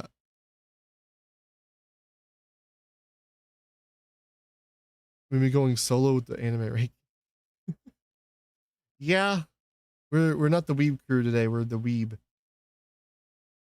Um, Red River. I think I think we're an on Red River.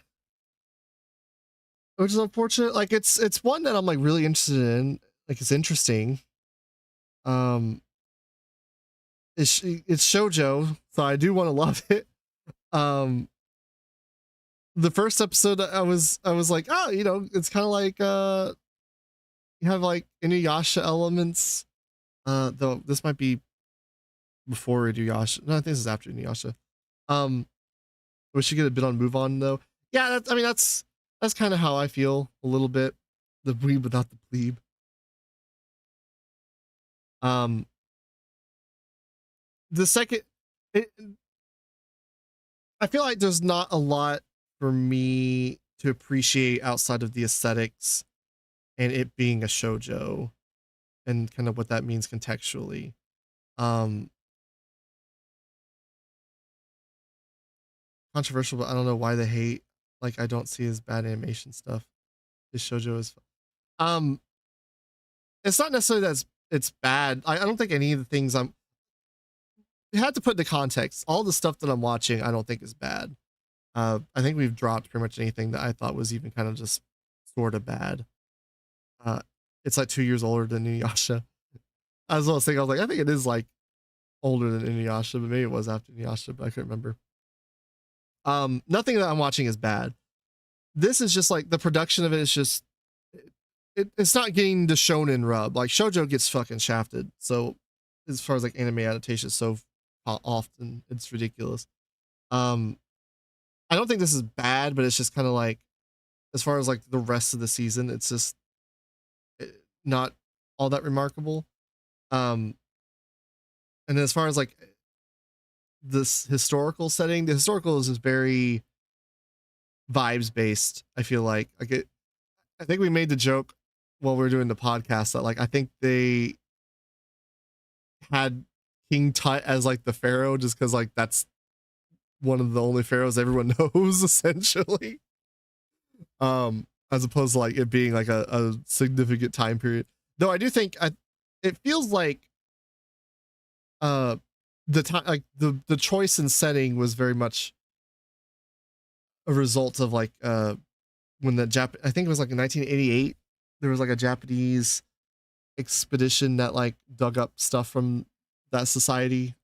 I'm forgetting the name. It's not Mesopotamia.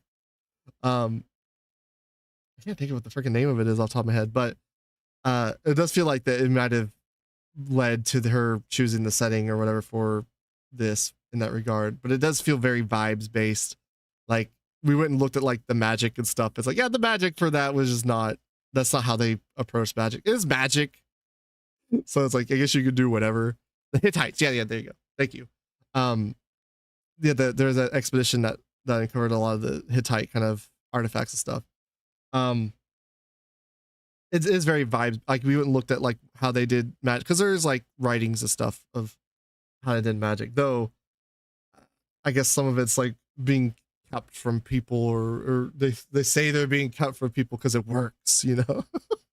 So maybe that's the inspiration. Like, oh, they don't want you to know you could bring back people in time, and then only choose to bring back people to sacrifice instead of like something that would make your civilization fucking bonkers or something.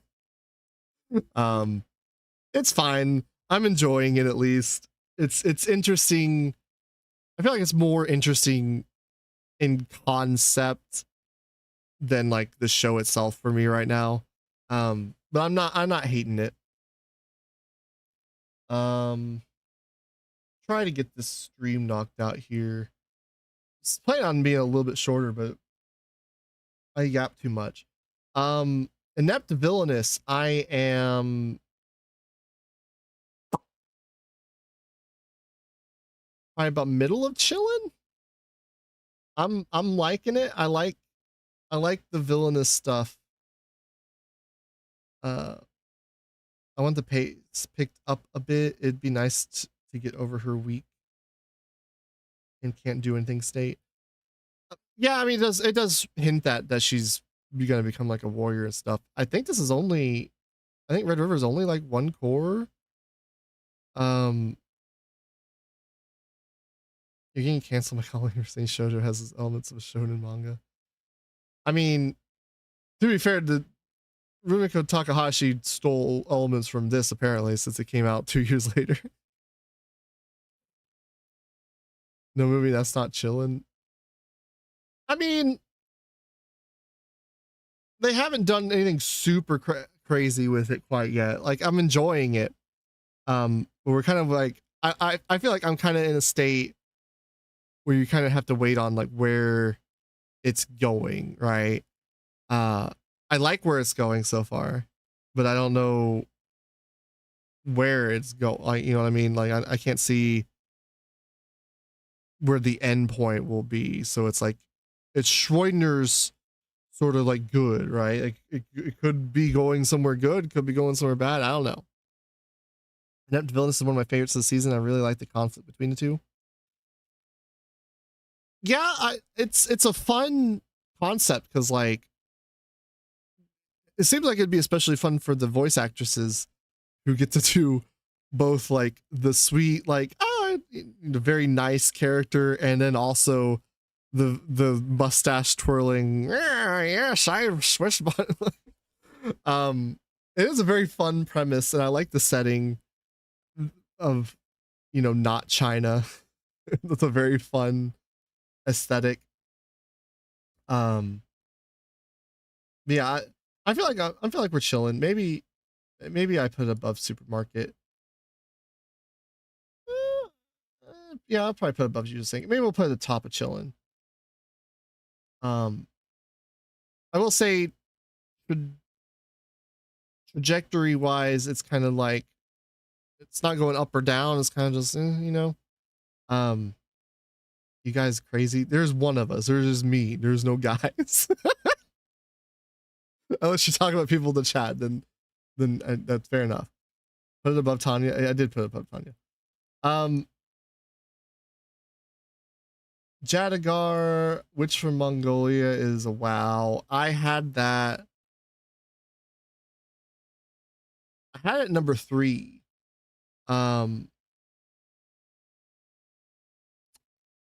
But the episode 3 of Draw This and Die was just so good that I kind of I had the it's like in my wheelhouse to the point where I'm just like, okay, today's episode was peak. I have not seen today's episode yet, unfortunately. I'll be watching that like tomorrow maybe. But yeah, it's I really love it. Presentation wise, it's really good. That's what it honestly, that's what makes it really hard to compare it to Draw This and Die, because Draw This and Die I feel like is more my specific kind of niche, my alley of sorts, than Jadagar. Because not that I can't appreciate Jadagar, I'm just not like on a base level. I just don't immediately intuitive, I should say. I don't intuitively have like an appreciation for like history stuff. That's not necessarily my forte. But I can read into it. Like I take an interest in it, like story wise. So Jadagar is good and like and interested in that stuff it's doing, but I feel like Draw This and Die is just kind of more organically and naturally in my wheelhouse. But the problem is, I don't think Draw This and Die looks as good visually or like production wise as Jadagar. So it becomes one of those balancing acts where it's like, I'm really wondering where Jadagar is going to end, knowing something about the real history here. Yeah, we keep talking about it because some of the people at the group watch are familiar with it. We keep talking about where they could go with it and like what, because it is kind of like historical fiction, right?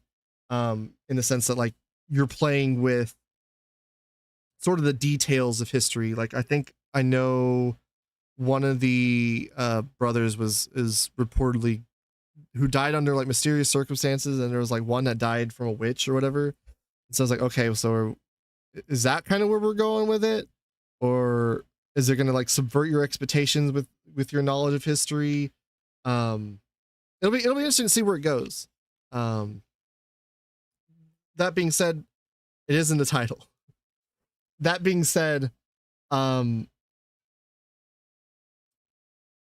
it's one of those, or it's like it's so solid in its execution. I'm not worried about it, even if it's got like a weaker episode here and there or something like that. Not to say that there has been a weaker episode. Um, I just think that it feels like it's on the trajectory where it's like I until we get to like toward the end of the season, I won't panic about anything that happens with it. I think it's that good in as far as like what it's setting up. Um, but we'll just have to see, and then we'll see with the most recent episode. Um, I think this is a Love Unseen Under the Clear Night Sky or Beneath the Clear Night Sky. I think. Um, this one.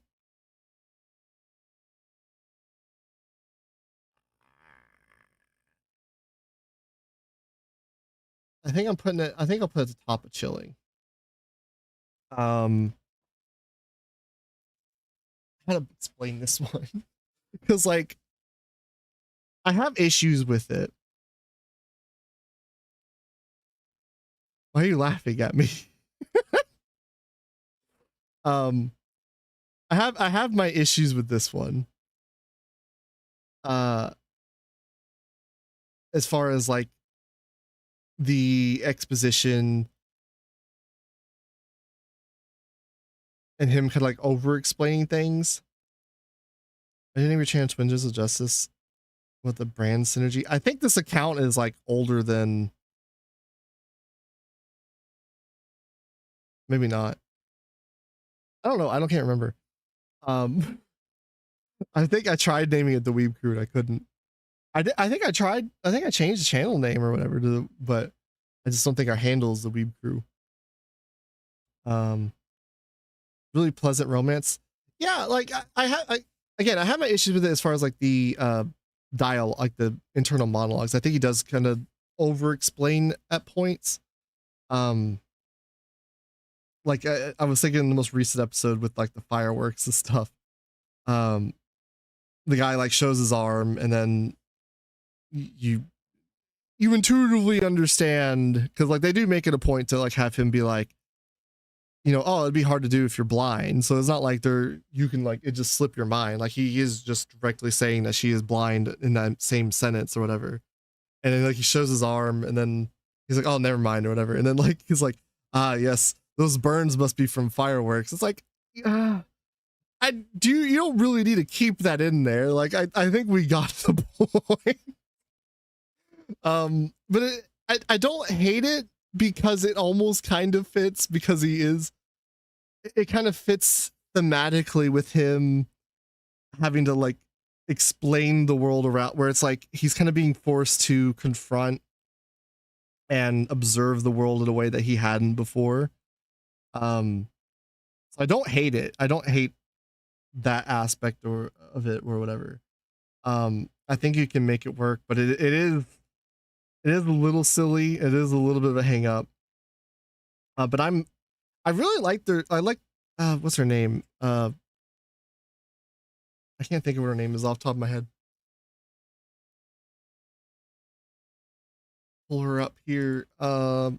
Unseen Beneath. Koharu. I like Koharu as a character. I think my one apprehension with this show is because it's what's his name? Kakeru is the main character. You could run the risk of it kind of, I don't want to say trivializing her disability necessarily, but like making it like an obstacle for him more so than like just it being a aspect of her life. Not that I think that is has done that or it's leading up to that, but that's something that I have been apprehensive of since like episode 1, in a way that I wasn't with like Invisible Man, Soon to Be Wife, or even like A Sign of Affection, because the protagonist was the one with the disability. So the way that you're engaging with it is just different. Can we talk about the Grow Up show next? Sure. Yeah, it's an adaptation issue of the light novel when they could have just done something more to clean up. Yeah, I mean, I, it makes sense intuitively that yeah, this was a hangover from the light novel because obviously in the light novel he's gonna have to explain it or whatever. Um, but I mean, you could you could just not have him say that. You know what I mean? Like, there's no reason that that dialogue. You did a good enough job with the direction and the visuals that we got it. We got the point. You don't need to keep the dialogue in there. Grow up circus. Kind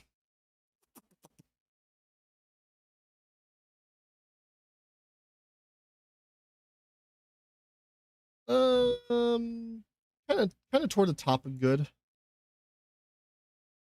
Um, it's an interesting period piece.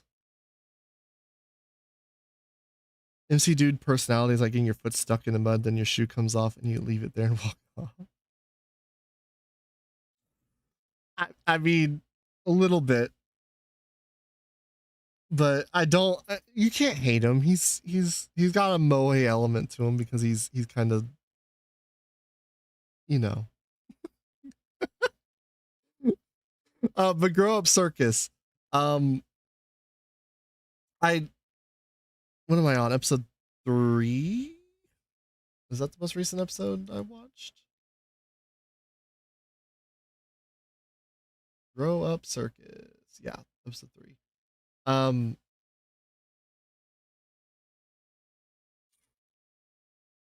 I've my one complaint with Grow Up Circus is with the expressions because I like how it can be goofy. I just wish it were goofier instead of everyone using the same expression. Like that's the only expression they do. And like everyone uses the same one. It's like give me a little bit more have a little bit more variety. Um I've, there's a reason. Maybe there's a reason. I really like I really like the visuals of it.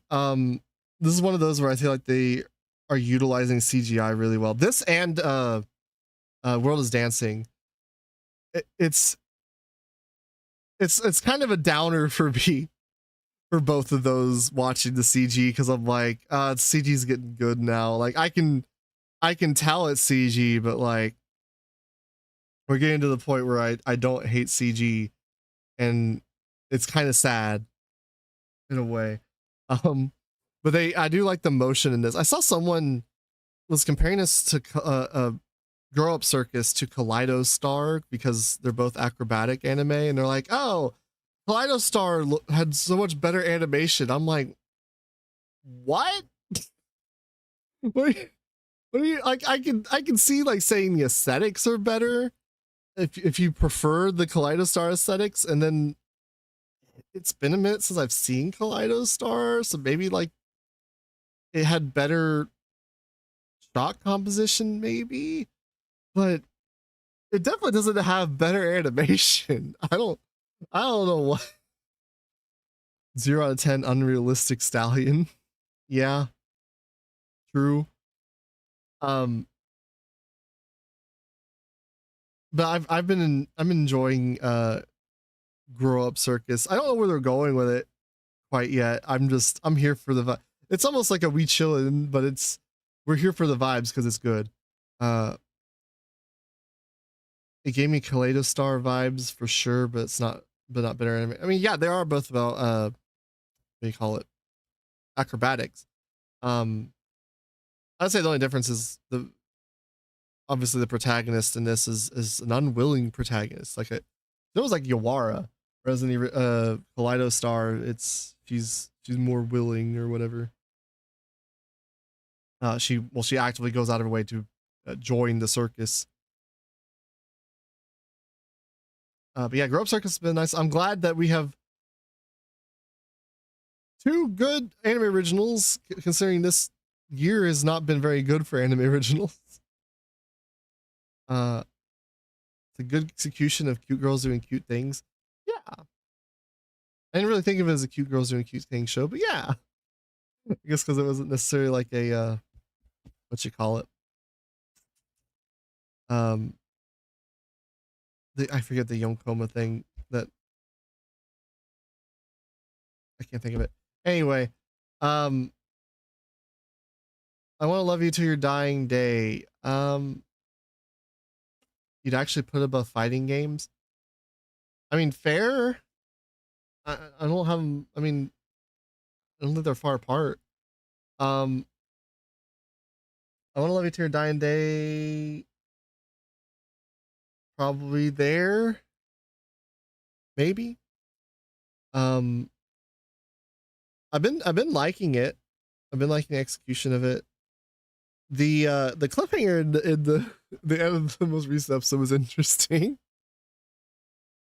I don't know how many people have seen it, so I won't spoil it, but it's like I don't know where we're going with this. I don't know if it's gonna suddenly try to get like grimdark. Like I don't know if that's the direction we're going.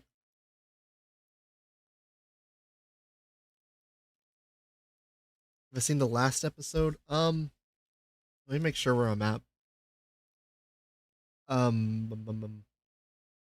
Yes, yeah, I saw. Yeah, the cliffhanger in the most recent episode. Um, yeah, I was not expecting I Want to Love You to Your Dying Day to be as good as it is. Um, the scene is a cover of a volume of manga, like the next volume. I was not expecting it to be as good as it is, but I've been here for it. Two good Yuri shows this season, and they're both doing well. I guess you could technically say Grow Up Circus is kind of a Yuri show that does have a canonical lesbian couple in it. So there's all kinds of stuff this season. Um, Sparks of Tomorrow. Bum, bum, bum, bum. Probably about here. Maybe. I feel like Sparks of Tomorrow and Jadagar are two shows that like are more up Sai's alley specifically. Not that like I dislike him, but I feel like when we talk about it, I feel like he's getting much more out of it than I am, and I'm like, damn. I wish I were on this wavelength. um, but I do really like Sparks of Tomorrow. It visually reminds me of what you call it, Cabaneri. Um, Tier list is top heavy. Shows how deep this. I mean, is it that top heavy?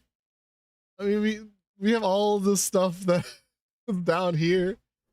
I mean, a lot of these are drops. This is all. These are all just me ranking what I am watching, and what I am watching is what do you call it? Good. um, we're not watching anything that I think is bad this season, but yeah, Sparks of Tomorrow. Yeah, but that's just you, Mumi. What's just me? I feel like there might be a slight delay, and I'm not sure what you mean by what is just me. Um, yeah, Sparks of Tomorrow is good. Aesthetically with the steampunk stuff, kind of reminds me of Cabaneri. And kind of how they're doing like the filter on the characters and stuff like that, and then the backgrounds kind of has a similar sort of aesthetic.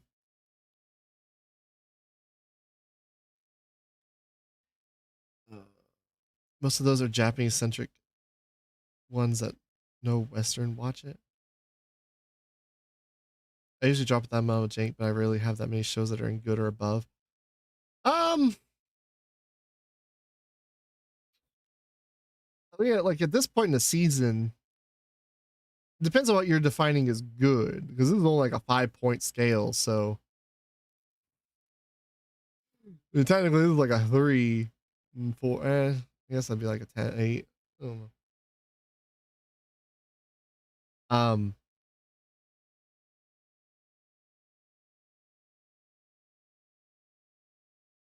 I mean, yeah, I think like watching stuff that you think are good episodes, I think it just means that you're watching good shows. I think there are plenty of interesting things in the didn't watch slash dropped category. It's fair to have, but it's fair to have dropped them. Yeah, I mean, like they're not necessarily all stuff that I dropped. Like I didn't drop Mao. I just haven't watched it. I didn't drop the Precure. I just haven't watched it.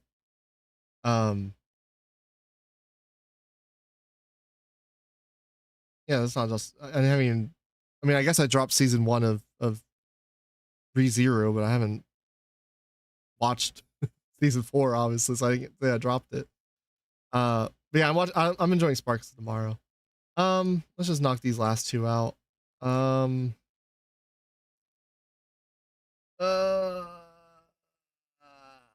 yeah, I'm feeling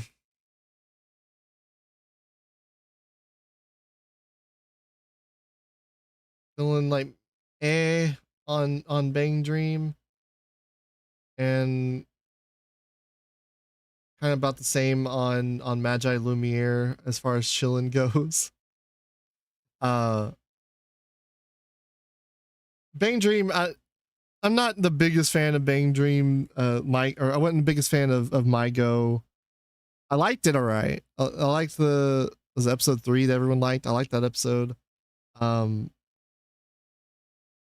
And I like I mean the season was okay. Just not my drama, not my bag, I guess. This I liked more actually than My Go starting off. And then mind you, I don't think I've watched the last 2 episodes or so. But I was not a fan of the new introduction character, who's like the comic villain. And I was like, oh, we're bringing back this stuff again, I guess. Okay, sure. I think I'm stuck watching it. I don't know if I'm not hating it. I think it looks visually better than Maigo and Ave Mujica. But I'm not hating it. It's just not my preference, I guess, is the light way to put it. And then Loose the Samurai. I've only watched the first episode. I think the second one may have aired. Yeah, the second one did just air, but I've only seen the first episode. First episode, just we're chilling on it. It wasn't anything crazy in the first episode. Just kind of reintroducing everybody. But yeah, that's where I feel like at this point in the season, roughly. I'm more of a Mashoka Tensei fan, but I can agree it's good. What are y'all talking about? Oh, y'all are talking about, okay. Comparing isekai. Yeah, I wasn't a big fan of season 1 of ReZero. I finished it. I watched with ReZero, I watched the first 2-3 episodes and dropped it. And then I remember the REM episode. It was like, oh no, you gotta watch it. It's so good. And they kept posting like the screen cap with him in the snow and stuff like that. And you're like, oh, it's so good, so great, so peak. So I was like, oh, okay, well, I'll pick it back up and check it out. And I feel like I was right the first time, and need to not, whatever I felt about it did not change by watching more of it. This is not my wheelhouse. You agree with season 1, watch season 2. Gil said the same thing. Gil's like, oh no, you need to watch season 2 because season 2 is when they get into like was it the backstory with his dad and track and stuff or whatever. But I'm like, I don't know. I have so much other stuff. I watched most of ReZero season 2 and suddenly thought, what am I doing this? I don't even like these characters. Yeah, that's kind of how I felt. I'm not a big fan of the characters and stuff either. Um, I don't know if me watching more would be beneficial. I don't know. I won't write it off. Maybe I feel like I've been almost feeling like I should check out fucking Attack on Titan again because my fucking brother just keeps talking about it, even though I dropped that. I guess I'm like halfway through the manga. Um, and I dropped after season 2 because I was reading the manga monthly. I think after season 1 I started reading it. And then when season 2 aired, I was like, oh, they're gonna do the fight that I'm looking forward to. It should look pretty cool. And then that fight looked like ass. And then um the manga at that point was like doing the attack Titan, the control Titan, and then uh all the older stuff, and I'm like, I ain't feeling. I think it was when Levi fucking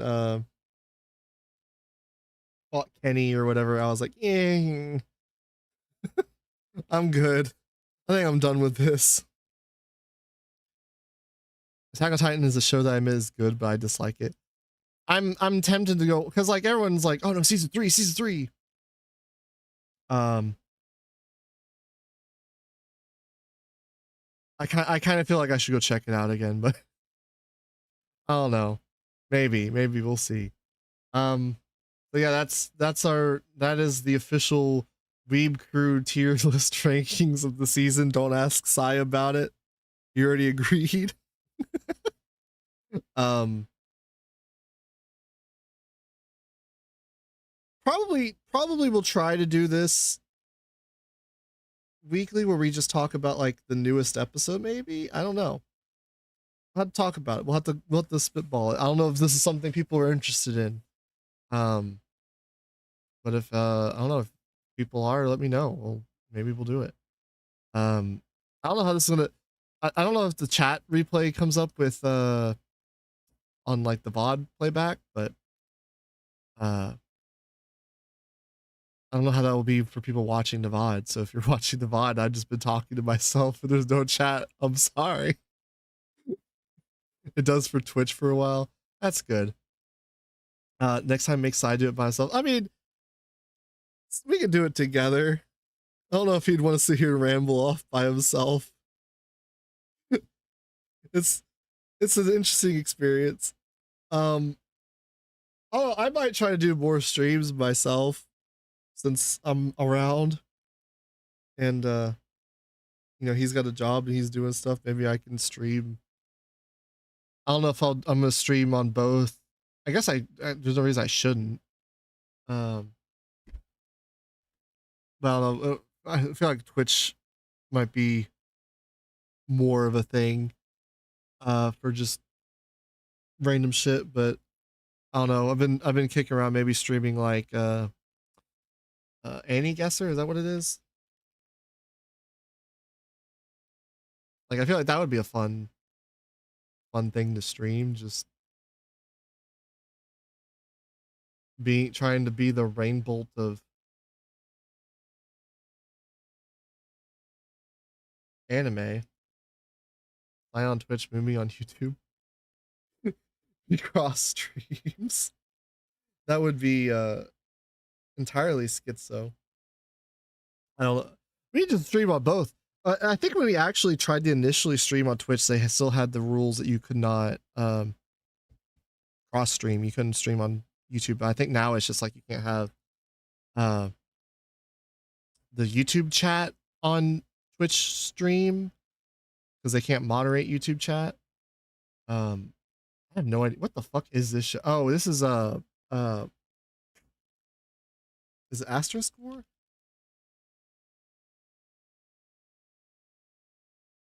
Nope, it's Calvary.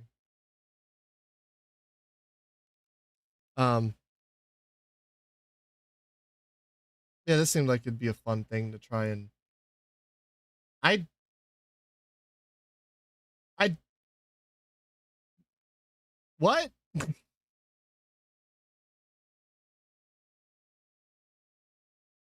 Is Ichigo marshmallow? Oh god, it's okay. I don't know what this. Uh, LARP. Yeah, maybe it'll be fun to do like some streams where we just do any guesser or like was it higher or lower or whatever. I don't know. We'll see. We'll kick some stuff around if anyone is interested. Salutations. Hello, Sir Thetha. Thetha? Seth? Is that how you pronounce it? I hope I pronounced it correctly. Mecha show for screenshot checks out. Yeah.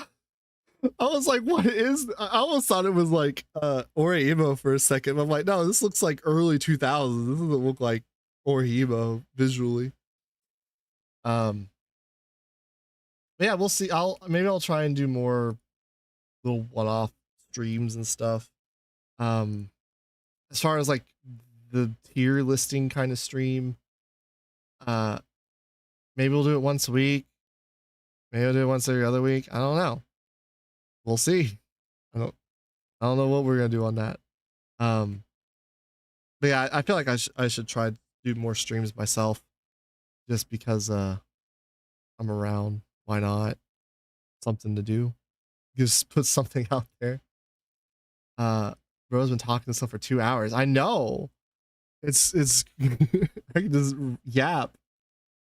Just put me in, coach. Godinar, what a weird thing to show off. Is it Godinar? No, I won't guess it anyway. Yeah, I don't know if you have ideas for streams you want me to do, let me know. This was just kind of a test, just to see what was going on. I was trying to do. I think I said at the beginning of the stream, I was trying to get where we could stream on TikTok, but apparently I still had to wait for authentication on there. I thought it authenticized. I don't know. I thought I was already authenticated, but apparently not. So I had to try that another time. But this one, just chilling. It's fine. But I guess I have to go watch some anime now or something. I don't know. Thanks for everyone on Twitch and on YouTube for coming out. Found this channel yesterday. I didn't know you would stream today. Woke up at 2 a.m. Here you are live. Yeah, just kind of stream at random time. I guess I should probably do a bit better as far as like scheduling it and stuff, but this is going to be something that we just have to feel out, I guess. This will be, if we keep doing the tier list stream, this have VSI in the future would be here. So it'll be a matter of like just coordinating it together. So yeah, thanks for coming, everybody. It was fun. Hopefully it was entertaining. If not, sorry, I guess. I don't know. We'll see you all next time. Bye.